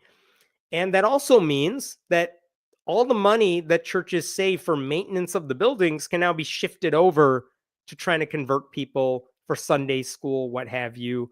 And that means taxpayers in Morris County, New Jersey, could now be on the hook, maybe for millions of dollars, for helping maintain older churches that are still being used today, even if that money is being used to support faith-based discrimination. Very, very disturbing ruling. I don't blame the federal judge. I blame the US Supreme Court, but this is where we're heading when Republicans keep nominating and confirming right-wing judges. I did ask David Steketee, one of those atheists who filed the lawsuit years ago, what did he think about all this? And he just told me it felt like a disturbing trend. We have gone, he told me, we've gone from not funding religious instruction and barring taxpayer subsidies for construction at church-related institutions to requiring funding for parochial schools in some cases, and now potentially requiring funding directly to churches for building repairs. And he told me it would just represent yet another chip in the wall of separation. So I will stop there for questions before I move on. Yeah, what other questions we got here? So wait, if I have a playground on my private property, can I get my yard renovated? Churches are private land, so if having a playground is standard for renovations, why can't I have the same? It depends on the rules. If anyone is eligible to get their playgrounds renovated and you're eligible by the rules, then yes, their argument, the conservatives' argument is, well, then churches can apply for it too. I think the application in Morris County had very specific things, like you had to be on the registry of historic buildings and things like that before you could be eligible for receiving any of this. So I don't think your private playground would count. But again, this is the thing, like if you have rules of any kind, you can't exclude people because of their faith, or at least not for that reason alone. So one side of this says you just got to find a better reason to say no to them. The other side says, too bad, just give churches money. They're eligible for it. They could receive it. I'm also not a lawyer. I don't know why anyone's listening to me. Yeah, so a private corporation can apply for public funds to replace their headquarters roof. In the case I'm talking about, if it's a historic building and there's a reason it needs to be renovated, then yes, that's the situation in Morris County, because what they're saying is we just have a lot of old buildings here. We want to maintain them. Let's try to help our community maintain those old buildings. Even like, so if a private corporation is using a very old building, I think, yes, they could be eligible in certain situations to get that cash, and so can churches. How about you don't pay taxes? Piss off. That would be the correct answer. Like, these churches are not paying anything into the system. I don't know why they're eligible for it. But again, this is the sort of thing the county could put into writing. Like, it's eligible for taxpayers, or but then nonprofits that work in a historic building would not be eligible. Like, again, it depends on how you want to parse these rules. What if the building is an active brothel or gambling club? I love these hypotheticals. How would those Christian taxpayers feel like that? You know, if we converted that Noah's Ark from the other story into an active brothel, how would Christians feel about that? At that point, it doesn't matter. Like, again, just to take your hypothetical seriously, I'm sure some of those people would be mad. I mean, people are always mad at where their tax money goes. The question is, are the rules being applied fairly? In this case, the Christian argument is no, they are not. And for now, a judge has said, yeah, you're right. No, they are not. So that's why the decision is what it is. They don't pay taxes, but they charge the people in the pews 10% to fund the ministry through missions, community outreach, and general maintenance of the building. Yeah, that's what the money should be going for. And now they can just take that bucket of money and put it towards other stuff because they don't have to worry about maintenance. Taxpayers are funding it for them. That's disturbing. Like, if you're a church, why do you even want taxpayer money to fund a lot of this stuff? Aren't you better off not doing that? All right. Thank you for that donation. So I need a new, bigger wood shop. What if I hung a cross and posted it on Twitter? Can I apply? You're not a historic building. You're not eligible for it. You will just have to build a bigger ark, and then maybe good things will happen. What else we got here? All right. Sign up for the newsletter. I got a couple more for you here. This is actually along the same lines as the last one, and I wanted to share this with you last week. Yeah. All right. Let's go here. You all know Ken Paxton. He is the Attorney General in Texas. He is one of the cruelest, most corrupt people in office in the country, which is saying a lot given the people in the country in elected office. But this is a Texas Republican who is so bad at everything he does, just coming from a bad place, I mean, that House Republicans in Texas last year impeached the guy. But then MAGA Senate Republicans are like, no, sorry, we like corruption and cruelty. And that's why Ken Paxton still has a job. Well, what is Ken Paxton doing these days? Well, recently he sued a homeless shelter because, check this out, this is how his own press release put it, because they're operating a taxpayer-funded drug paraphernalia giveaway next to an elementary school. This organization is threatening students' health and safety and unjustly worsening daily life for every single resident of the neighborhood.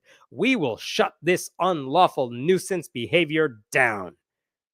He's suing a Christian homeless shelter because he says they're a danger to the community and it's a drug giveaway company or something like that. And if he wins in court, this shelter will be shut down.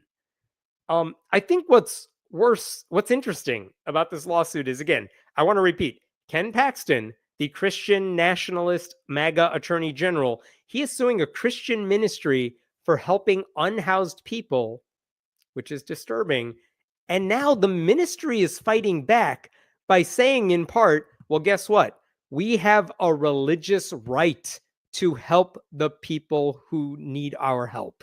We have a religious right to assist others. This is what they said in response to the lawsuit. And this is a group called Sunrise Community Church. This is what they said. This week, Alan Graham of Texas Christian nonprofits Mobile Loaves and Fishes and Community, blah, blah, blah, blah, blah. Okay. What did this group say? Thankfully, the First Amendment, federal law, and state law protect churches that serve people experiencing homelessness across our country, even when governments attempt to restrict their work. That's a fancy way of saying we're going to go to court and tell them we're Christians and we have a right to help people. And if you shut us down, you're violating our religious freedom. That's a very interesting argument for them to make. They actually pointed out, shutting us down right now for what we're doing, our religious beliefs are protected under the First Amendment, the Texas Religious Freedom Restoration Act, and other laws. So very interesting. Now, I will say a couple things you should know. Sunrise Community Church, it is part of the Reformed Church in America. That's a generally liberal denomination among Protestants. But let me get on Paxton's side for a second, because some of the stuff that he describes in his lawsuit is disturbing. And I'll respond to it, but let me show you what Paxton is bringing up in his lawsuit. Here we go. As residents have complained, Sunrise is also a magnet for a homeless community that commits rampant crimes in the area. And Sunrise enables and facilitates this criminality. It permits a syringe distributor to come to its facility on a weekly basis and give needles to the homeless in order to inject drugs. It permits this drug use on and around its surrounding property, and it then permits the homeless to linger in and around the community even if they are in an unstable state.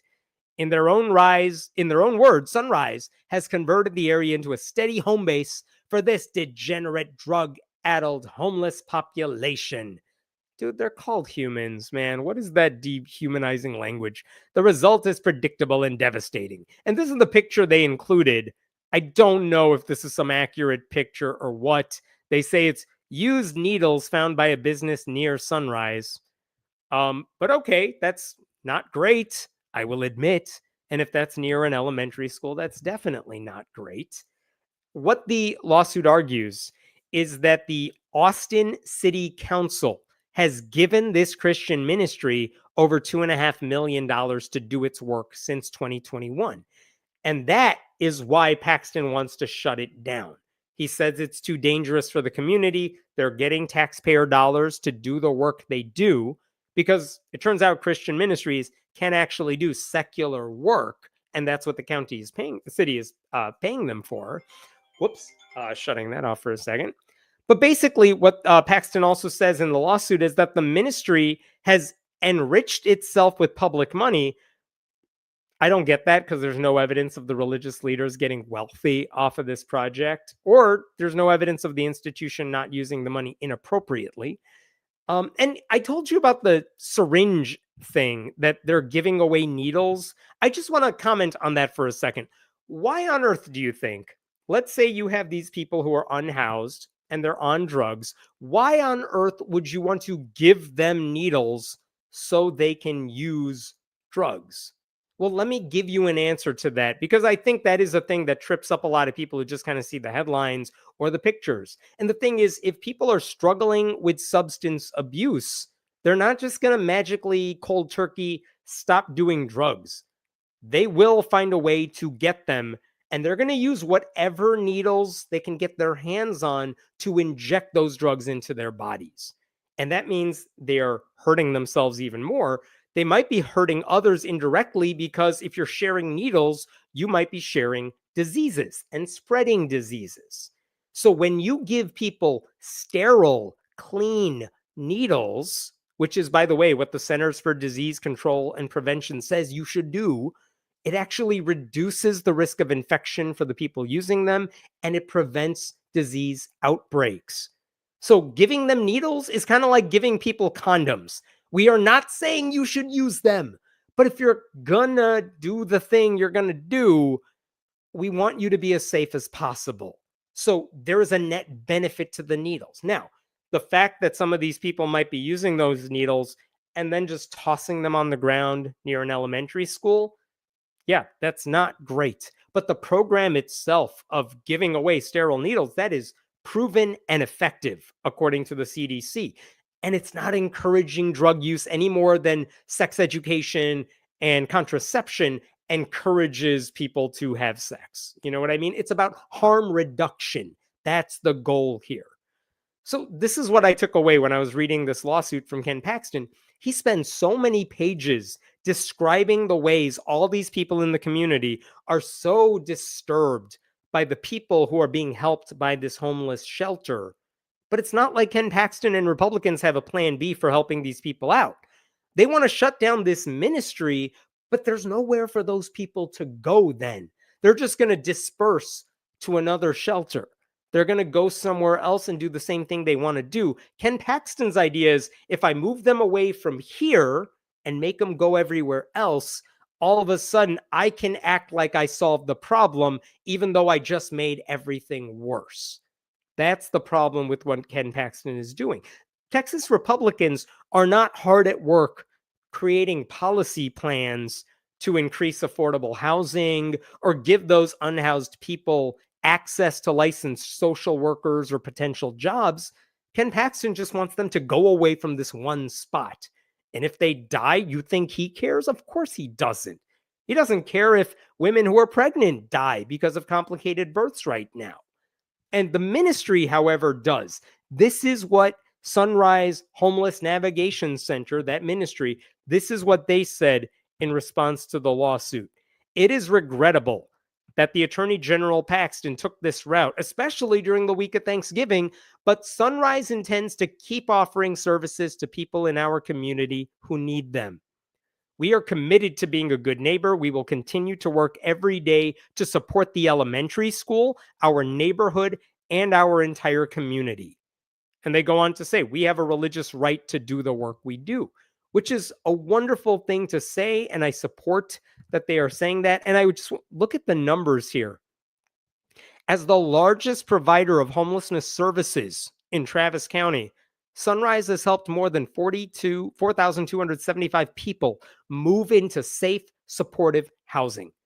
Sunrise serves thousands of people each year through its digital call center, outreach efforts, housing programs, and in-person services. Like, if you get rid of this place, there's a lot of people, thousands of people, who may not get the immediate help they need and the long-term help everyone says they should have, but a lot of politicians don't want to work on those long-term solutions. So again, I don't care that this is a Christian ministry. I have not seen evidence that they're using taxpayer funding to proselytize. They are just inspired by their faith to do the work they do. And I don't have a problem if the city is using taxpayer money and giving it to this faith-based ministry to do secular work. I'm fine with that. So if the Republicans running the government want to give the city enough funding to open up new shelters that are larger, maybe away from an elementary school and all of that, that would be one thing. Guess what? They're not doing that. That's not the case. Ken Paxton wants to shut down this shelter and let city officials in Travis County, which is relatively blue, he just wants to let them figure it out from there. I should tell you that in Travis County, 2 other shelters have been proposed, but there's no timeline for when they are going to be up and running.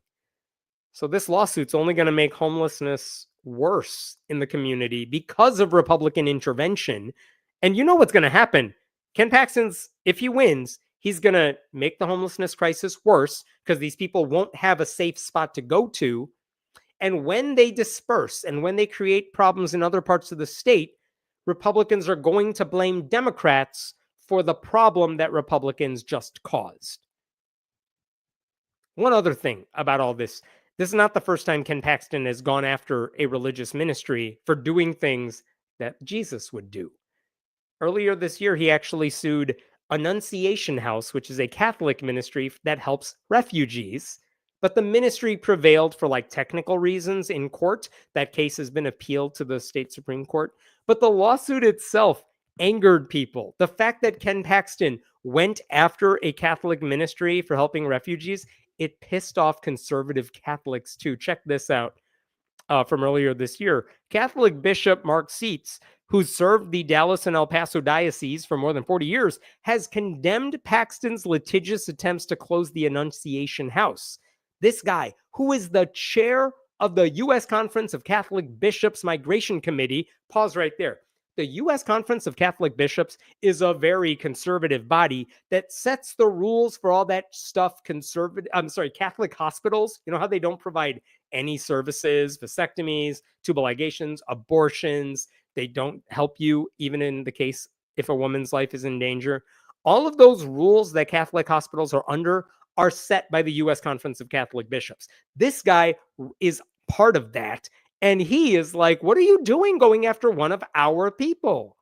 He's been an outspoken critic of fellow Catholic Governor Greg Abbott's alleged racist projects, including multi-billion-dollar efforts to challenge the Biden administration. So if you're pissing off conservative Catholics, what are you doing? And if Paxton wins in court, he's effectively telling church leaders they have no right to carry out faith-based actions meant to help people. So it might be a short-term victory that has long-term consequences if enough religious people get mad about it. One of the other things I wanted to show you is in this lawsuit, look at how despicable Ken Paxton gets. Because one of the things Sunrise does is the people who work there form a relationship with the unhoused people who come to them for help. They might be committing crimes, petty crimes, but they might be committing crimes, they might be doing drugs, but they come to the people at Sunrise for help and shelter, and the people who work there know who they are. And that means maybe there was a small crime in the area, a robbery of some sort. Well, Sunrise is like, you know what? I think I know who did that. I know where you could find him. I know what he needs. And sometimes Sunrise goes to the police because they're like, we have information we think you might want. And look at how this plays out. This is interesting. Look at number 85. This is in Ken Paxton's lawsuit. Another incident in 2024 involved a Sunrise client in possession of prescription drugs who was yelling at and threatening to fight other subjects on scene at Sunrise. So this guy was being belligerent in public. Another incident involved the client kicking, swinging, and threatening the other patrons. Yes, that's bad. I agree. Although Sunrise appears to call the police when one of its homeless clients physically threatens them, it nevertheless continues to help those same people if they come back. Let's just pause there and think about how depraved that comment is. There are people who do belligerent, maybe dangerous, but criminal things, and they should be punished for it. No one's saying they shouldn't be punished for it. And this Ken Paxton's lawsuit saying these Christians over here, they are helping those people even after they were annoying. What the hell? What do you want them to do instead? Do you want them to kick them out? Like, what's the alternative there? For example, one police report describes someone working at Sunrise telling an officer that a particular client has a history of burglaries. Sunrise has been providing services to this client for 10 years. Yeah, that's right. Indeed, this guy is so familiar with this particular client that he knows exactly where he goes after he commits burglaries. He told police that the client doesn't go very far and actually found the client for the police at the scene for a call. It sounds like Ken Paxton should be thanking that guy, but no, he's saying, wow, isn't it weird how they get close to the people they help, even when those people are doing the crimes? Why would we want to help them? Because in Ken Paxton's mind, if you break a nail, you deserve the death penalty. And so this idea that anyone might be compassionate to people who have issues, it's completely foreign to him. And that's how messed up this whole lawsuit is, right? Sunrise is treating these people the way, Christ would treat them. And Ken Paxton's like, I don't know why you help these people. They did something wrong one time or more than whatever. It's just a running theme for the ministry because they point out, they know what the problems are with homelessness in the area. This is Sunrise's website. Look at this. Austin's homelessness issues are in some ways caused by what they're caused by in many cities: gentrification, systemic racism, lack of access to medical and mental health care, breakdown of the family, substance abuse, lack of affordable housing. This goes on for a while, right? We know what the problems are. And that's why they want to help. Look at the last line. The political reality of living in a very left-leaning city, in a very right-leaning state, means political solutions are often problematic. That's like on their website. That's not even in response to this lawsuit. Like, they know Republicans aren't going to help them, so they're trying to do it on their own, motivated by their Christian faith. And when the guy who's running Sunrise spoke to the media, he talked about our mission is taking care of the poor. He said these laws have been tested in court on multiple occasions, always with the same result. Churches are protected to do the work that is an expression of their religious practice. So yeah, by forging a relationship with these unhoused individuals, as hard as that may be, instead of just leaving them to their own devices, the problems are not going to go away, but the problems might go down. I was trying to think of an analogy here, and the closest I could come up with is there are teachers in public schools who specifically work with kids who have behavioral disorders. And do you think that is an easy thing to do? It's not. I was not one of those teachers, but I did have kids in my class at a time back in the day with behavioral issues, and it's hard. And sometimes when those problems are so intense, you want to separate them from the other students. And there are teachers who work with those kids. And what happens in those classrooms? You form a bond with those kids. Maybe they start looking up to you. Maybe they get some respect for you. And then maybe you can help modify their behavior over time. If this was Ken Paxton running the school districts or running those classrooms, those kids would just get expelled immediately. And all the issues would still be there, but they would be a lot harder to manage because now no one's looking after them. Paxton and his conservative Republican colleagues are more interested in sowing chaos than fixing problems. And they're willing to go after other Christians to accomplish that. In case you're wondering, Paxton is a Southern Baptist. He attends a place called Prestonwood Baptist Church in Plano. And the pastor of that church, Jack Graham, is a MAGA cultist. who has worked with Trump during his first term. So Paxton, horrible dude, still, for many different reasons. Always a new reason. Okay, I will pause there. I got one more story for you after this, but I will take questions. What do you think Jesus would say to Paxton over this behavior? Thank you for that donation, by the way. Jesus wouldn't say anything because, he's not a thing. I'll tell you what Satan would say to Ken Paxton, which is, hi, your room is over here.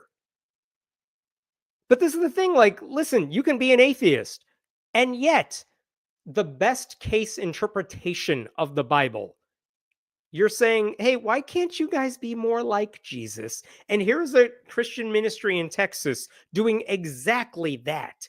And it's not easy. And they don't have a ton of funding, but the funding they do, they're putting back into the work they do. And what happens? The MAGA cultists, the Ken Paxtons in Texas, are like, you know what we should do with those people? Instead of thanking them and praising them and holding them up as an example of how awesome Christians are, let's go after them and make their lives harder. I don't know. I wish Christians in Texas would be as mad about this as I am, but those are the same damn fools who vote these people into office all the time. So I don't know. Harm reduction programs are incredibly effective, and I'm not surprised Paxton's trying to shut one down. They are. And that's the thing. I don't think it's a bad analogy to compare it to handing out condoms, handing out contraception, because conservative Christians say you are encouraging sinful behavior, whereas smarter people are like, no, we're not encouraging anything. But if and when you decide to do something that we know a lot of people are doing, use this. It'll protect you. It'll protect your partner. It's a good thing to have on hand. If you're not willing to admit that, then you don't want to live in reality. But thank goodness there are some people willing to look at the data and say, you know what, this is not an easy political thing for us to do, but it's the right thing to do. So this church is outclassing Ken Paxton. Shocking in a way, but it is Ken Paxton, so it doesn't take much to outclass him. That's what I was going to say too.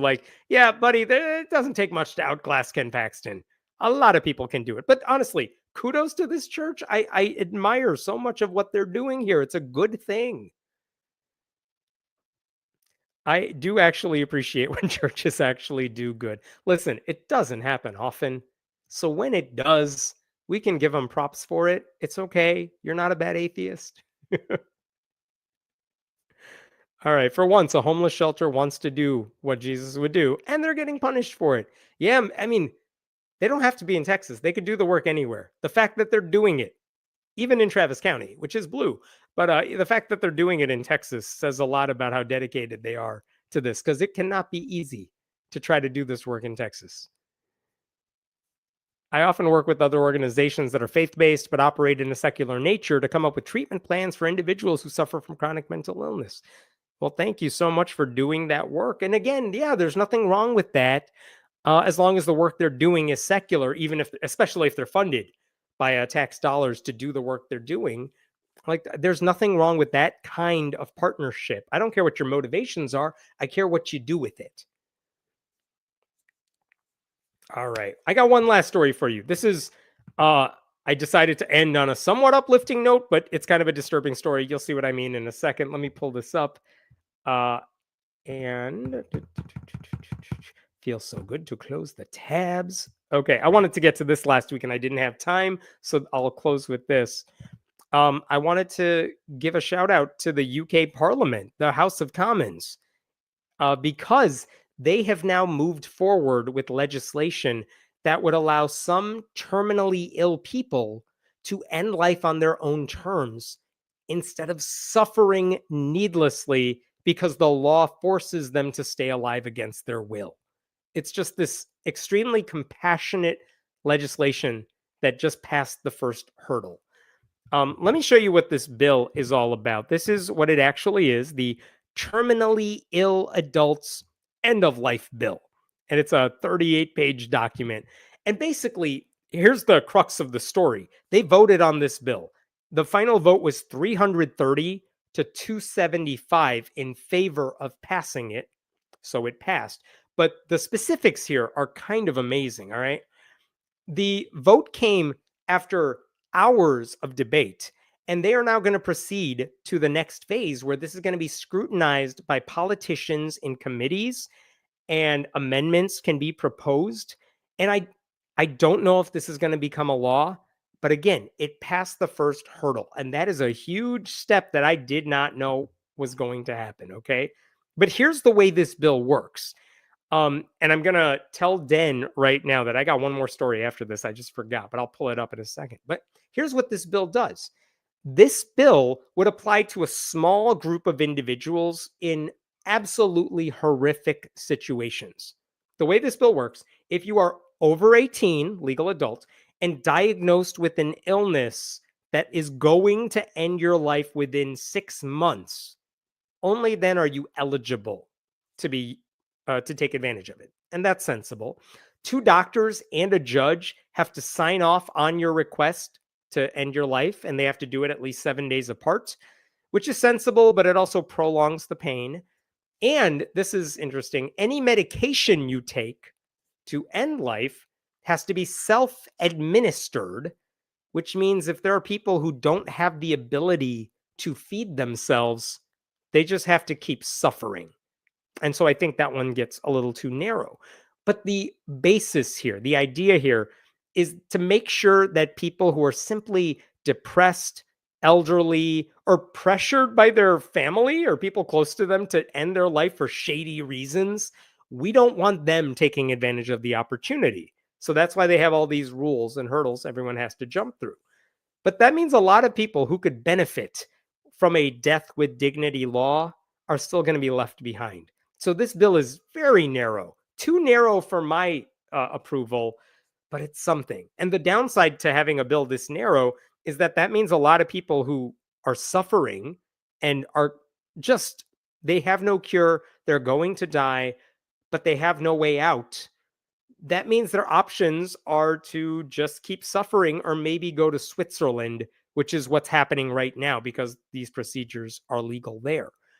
The way one proponent of the bill put it, it's that the current options for people in need are suffering, Switzerland, or suicide. And in England and Wales, assisting someone who wants to end their life can land you in jail for 14 years. That's what they are trying to fix with this bill. Now, what's amazing about this is that as it was proposed, they went ahead and debated it for several hours. And the Labour Party, the now majority party in Parliament, they did not whip votes on this issue. They didn't say, hey, you have to vote the way we want you to vote, or else. They said, you know what? You all do what you want, and we're not going to punish you one way or the other. You all have the freedom to vote however you want. And the Tory party, the more conservative party, they said the same thing. They said, do whatever the hell you all want, which is kind of amazing to have a bill that's this consequential where they're not telling everyone, members, how to vote. But the reason for that is this is kind of a popular thing. Look at this. This is taken by a nonprofit called More in Common, which supports this bill. But they said the support for assisted dying, it doesn't matter. Like, just look at the gender balance right there. I'm pointing the wrong way. Whatever. You get the idea. It's there. Like, the blue means you support it. And the overwhelming majority of Brits, whether you're male or female, regardless of your education level, which nation you live in, your age even, a lot of people support this or they have no opinion on it. Very few people think we should keep the suffering going. You know what I mean? So that's why they didn't want to tell people how to vote on this. And so they went ahead and passed this bill. Andrew Copson, who is the head of a group called Humanists UK, he was very happy with this because his group has been advocating for this sort of bill for a long time. This is what he said. Parliament has taken a historic first step to meet the aspirations of the public who overwhelmingly support having choice, dignity, and compassion at the end of their lives. We welcome this and look forward to further work on the legislation. So that's awesome. That is wonderful that they're doing this. And one other thing he pointed out is this vote shows that members of parliament see the need to introduce real safeguards to our law where there are currently none. So, yeah, there are going to be amendments to this. And I don't know what they're going to do because right now a lot of people are suffering and they have nowhere to go with it. One of the polls commissioned by Humanist UK actually found higher rates of support. They did it by religion and stuff. Their poll found that 83% of the non-religious and 65% of Christians supported assisted dying. That's fascinating. And 81% of the non-religious and 64% of Christians said it was okay for a doctor to help instead of this bill, which says you have to take your own medicine. Okay. So broadly, there is support for this bill, even regardless of your religion. So what do you think the religious arguments were against this bill? Because the opponents were your usual suspects, conservatives, Catholics. They reject the practice of assisted death. They would rather see patients suffer from incurable diseases instead of allowing them to have peace and going out on their own terms. By the way, in Canada, where this procedure is legal, a woman who was taken to a Catholic hospital was forced to suffer because they refused to help her in this case, and her family is now suing the provincial government and the hospital. But right now in the UK, what did they do? This is what the Church of England's representative said. The Church of England's lead bishop for healthcare, Dame Sarah Mullally, said that safeguarding the vulnerable must now be our priority. Like, if you're all going to pass this bill, we got to make sure virtually no one gets to use it. That's where she's going with this, because they did not want anyone to take advantage of this bill. I saw articles where some of the Tories said, we don't like this bill. We think we should improve the National Health Service instead, which is honestly very rich, coming from a party that has chronically underfunded the NHS while also moving the goalposts out of the stadium. They don't want to make healthcare better. They've actively made healthcare worse in a country where you have access to healthcare. So, like, don't take them seriously. There's another guy, too, another bishop I wanted to point out. Check this out. After the vote, Bishop Mark Davies of Shrewsbury said, "It is a dark day for our country when the Christian witness to genuine compassion and the value of human life is more needed than ever." He said it's a dark day for our country because people said, they voted to say maybe people who are dying miserably should suffer less. And this guy's like, what? How could you do that? What a dark day for humanity that you won't force these people to suffer more. That's where the religious side is coming in on this. And you know it's bad when even like politicians who have no business doing the right thing ever are doing the right thing. Check this out. This is one of the people who voted for this bill was Rishi Sunak, the former prime minister. He was among the 23 conservative MPs who backed the bill, and he wrote in his local paper, I believe that where possible, we should prevent suffering. I know from speaking and listening to many of you that too many people have to go through painful, traumatic, drawn-out deaths. And I didn't highlight this, but these moving, deeply personal stories have left a profound impression on me. And I gotta say, I think that's the first thing he's ever said where I'm like, yeah, dude, you get it. Wow. Like, I want to applaud the dude, and I'm kind of wondering where that guy was when he was prime minister, but all right, good. He did the right thing this one time. Good. So again, as more members weigh in with amendments, there will hopefully be public pressure to make sure this bill keeps overcoming whatever hurdles it needs. But I think for as controversial a bill as this is, it's kind of encouraging to see it pass. So, a little bit of hope out there. I'll take questions on that. And then I lied. I'm going to do one more story right after this. But what questions do we have here? Self-administered. So that means you could want to do it sooner before you're unable to do it.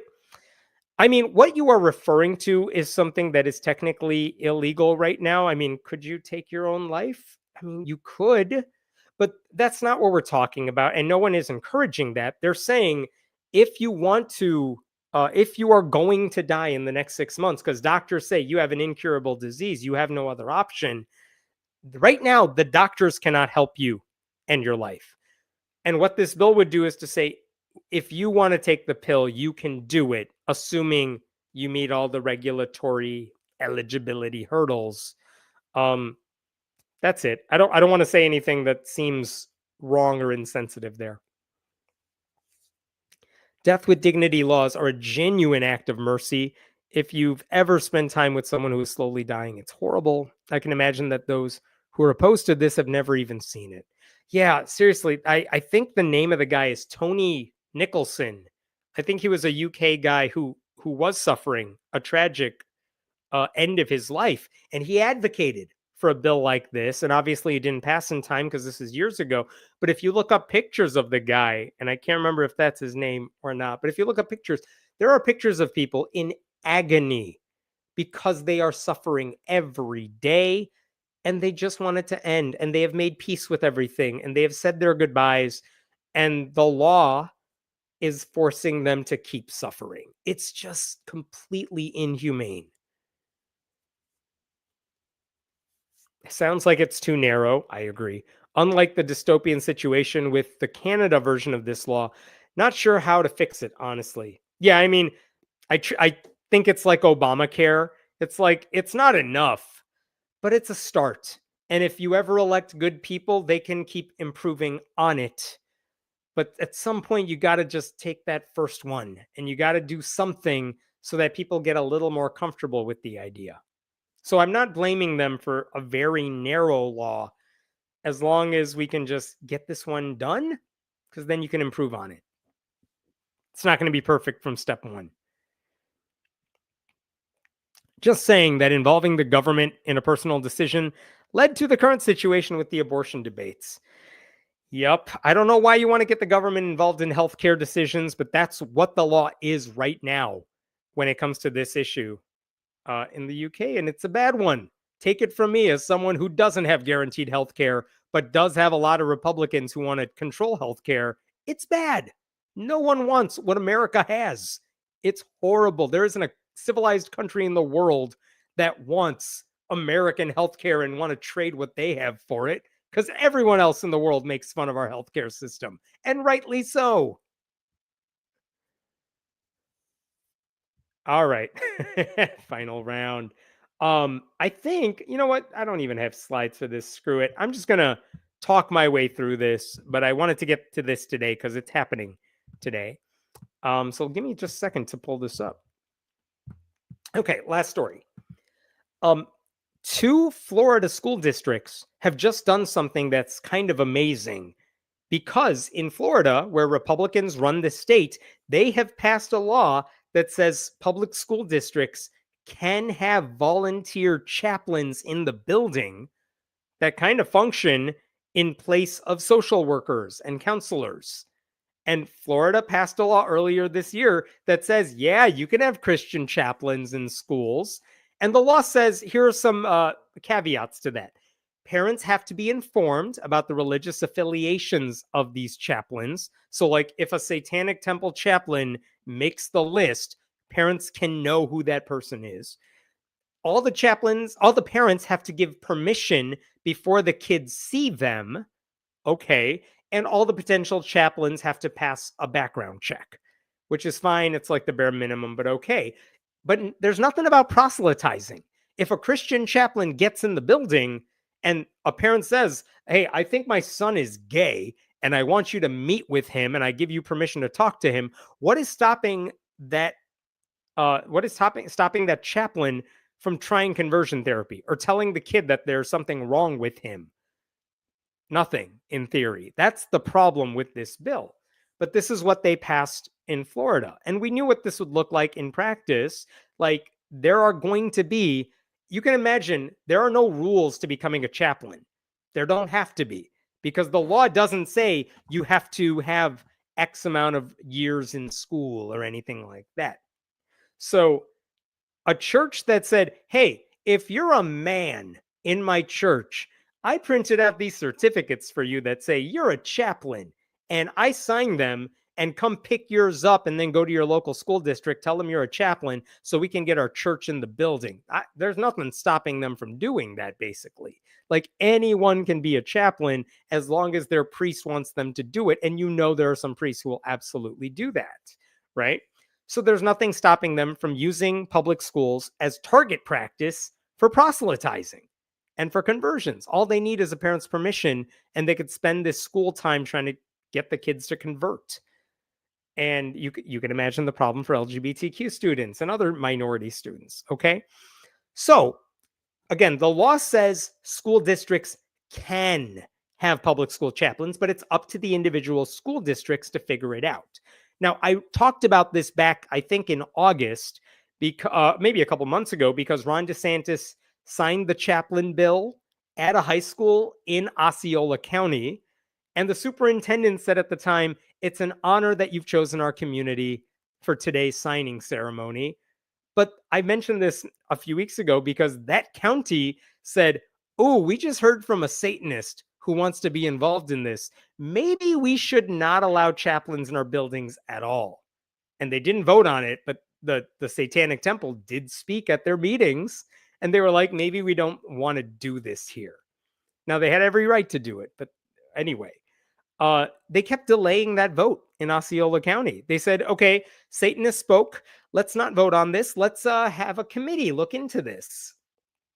So later on, Florida, the Republicans in Florida, released a model policy that any district could use if they wanted to. Like, this policy said a chaplain has to be someone who's authorized by the leadership of a religion under the religion's governing principles to conduct religious exercises, which is a very formal way of saying if your religion isn't that organized or you're too small a group, you can't be a chaplain. That's what that was all about. The model policy also said, hey, school districts, you could say that chaplains have to have a grad school degree in counseling or theology, as if those are the same thing. And they have to have 2 years of experience, which are things that Christians might have.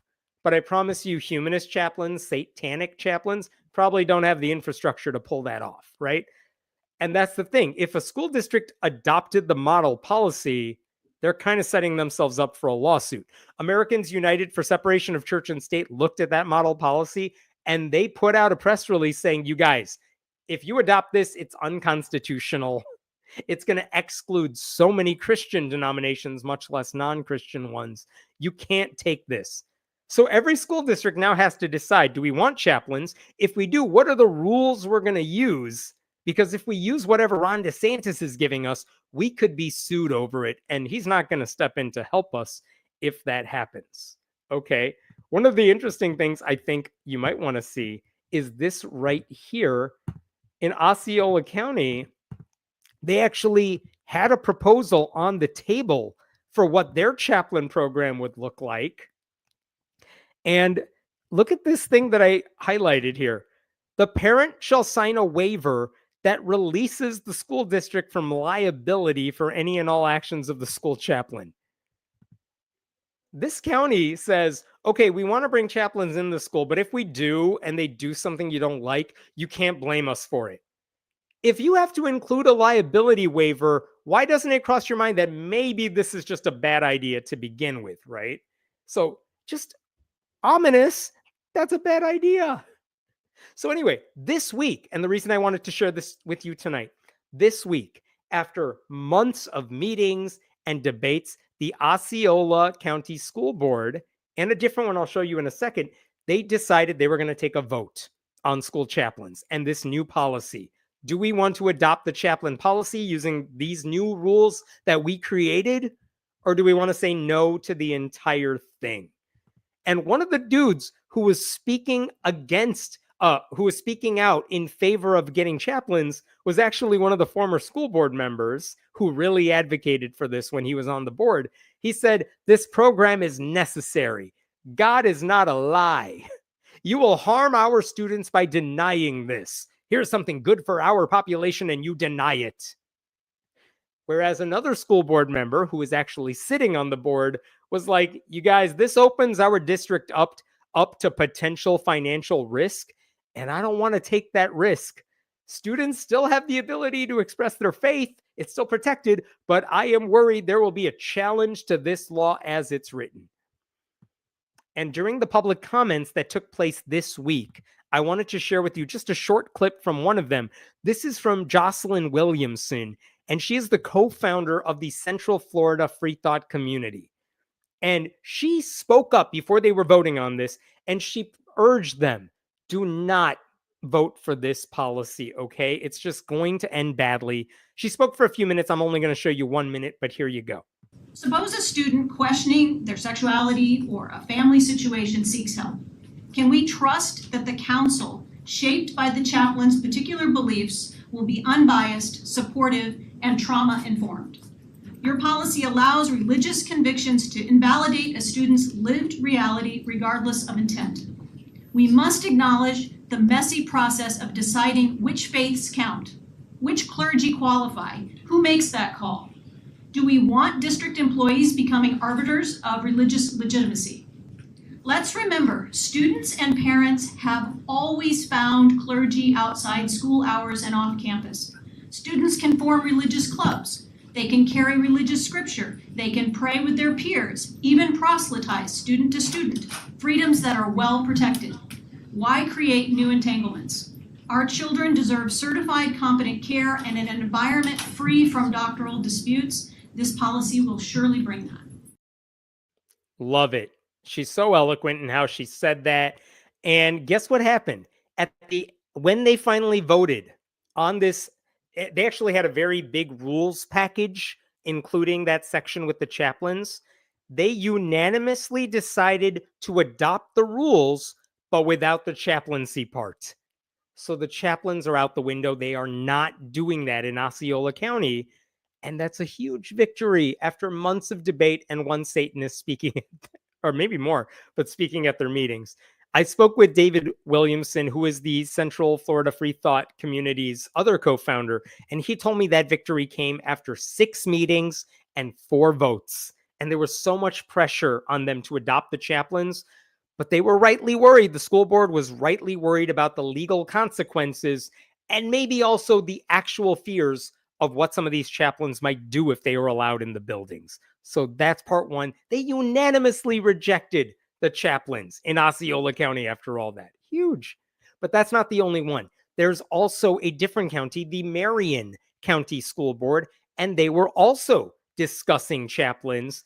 And David Williamson, the guy I just mentioned, spoke at their meeting on Tuesday night because they were going to vote on this too. Now, this is, I think, a smaller school district, but it definitely didn't have the public attendance that you just saw behind Jocelyn. But David spoke at that meeting. Let me share with you what he said to the Marion County School Board. A chaplain policy seems like a brilliant idea, but the devil is literally in the details. You can either have an unconstitutional chaplain policy that discriminates based on religious viewpoint, or you can have a constitutional policy that exposes you to serious legal liability. And not just from constitutional violations, but from the risk involved when you bring untrained, non-professionals onto campus to deal with some pretty heavy stuff in the lives of students. Awesome thing to say. And he said so many things in like 3 minutes. It was great. And guess what? In Marion County, after all 2 of the people spoke, there wasn't that many, but after the people spoke, they voted on the chaplain policy in that county. It was 2-2 when it came to the chaplain policy, which means it did not pass. So they failed in Marion County as well. Interestingly enough, there is a 5th board member. He is a reverend, but for whatever reason, he was not present at the meeting. So it was a 2-2 vote. They said no to chaplains. And again, huge victory for church-state separation and Satanists and secularists and anyone else who gives a damn about children.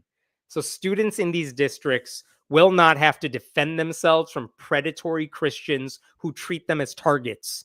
Instead, if they need help, they can rely on trained professionals who take their job seriously. And if the school boards want to help those students, or if the Republicans who run Florida want to help those students, they can always give districts more money to hire more counselors and social workers and create incentives for more people to find careers in those professions. They're not doing that right now. But when I spoke to David Williamson this week, he told me he believes this rejection of chaplains is spreading. He told me 8 Florida counties, including the 2 I just showed you, have already rejected the idea of chaplains. Some of them are rural, red, religious counties. And he said these school boards are discovering what we and their attorneys know: you can't have a chaplain program without both discriminating against applicants and violating students' rights under the Establishment Clause. And if any county decides to say yes to chaplains, you can bet there's going to be a lawsuit coming their way. So yay, happy ending. I think I'm done. I'll take any last questions here. Thanks for sticking around for that. School nurse was good enough when I was a kid. How about more nurses? Yeah, man. There are some awesome trained professionals at public schools who don't get the respect they deserve. Not just nurses, counselors, social workers, everybody. Give them the respect. They're so good at what they do. This is literally going to kill someone. How is this any different than practicing without a license? I have to have a license to practice, but now I just have to be some priest to do the same job. Yeah, that is the concern. We don't know what these priests, these chaplains, are telling kids about very serious issues that the kids might have that their parents want them to see someone about. And instead of seeing someone who's gone through training and understands the nuance, they're going to someone who's guided by whatever their religion teaches them. That could end very badly depending on the issue. Like, there are some things I have no desire to talk to a kid about because it's above my pay grade, but I want to be able to send them to a counselor or social worker. And I don't want to send them to a chaplain who doesn't have that kind of experience. So yeah, it could end very badly. And I think a lot of these school districts realize that. And getting chaplains on board is not going to fix whatever problems exist in their district. Thank you for that, Dark Horse. Finished my weekly $20. Jess on a live stream. One of these days, I'll get her on here. Thank you, Elizabeth. I went through the Florida public school system. They may reject the chaplains, but they also allowed teaching sponsored religious clubs 20 years ago. I'm curious what that means. Like, of course, religious clubs are allowed before school, after school. I'm not sure what you mean by teaching that stuff, because again, we've talked about this. You can teach the Bible as literature. What you can't do is proselytize. And I know there are always schools where some teachers proselytize, even in public schools, and it shouldn't be allowed. But I am curious what you mean by what happened 20 years ago, because that's like back in my day when I was in school. All right. Hey, thank you so much for watching. Thank you for sticking around. I should be back next week at the usual time. Thank you so much to Den, as always, for making my life so much easier when I'm doing these. Remember, you could subscribe to the newsletter at friendlyatheist.com. And as always, you can always support me by going to patreon.com/Hemant. I think that's it. Have a wonderful weekend. Den has the Blue Sky link. That's in the YouTube description as well. I think we all pronounce it Blue Ski, where we send our skeets. And all right, have a good weekend, everyone.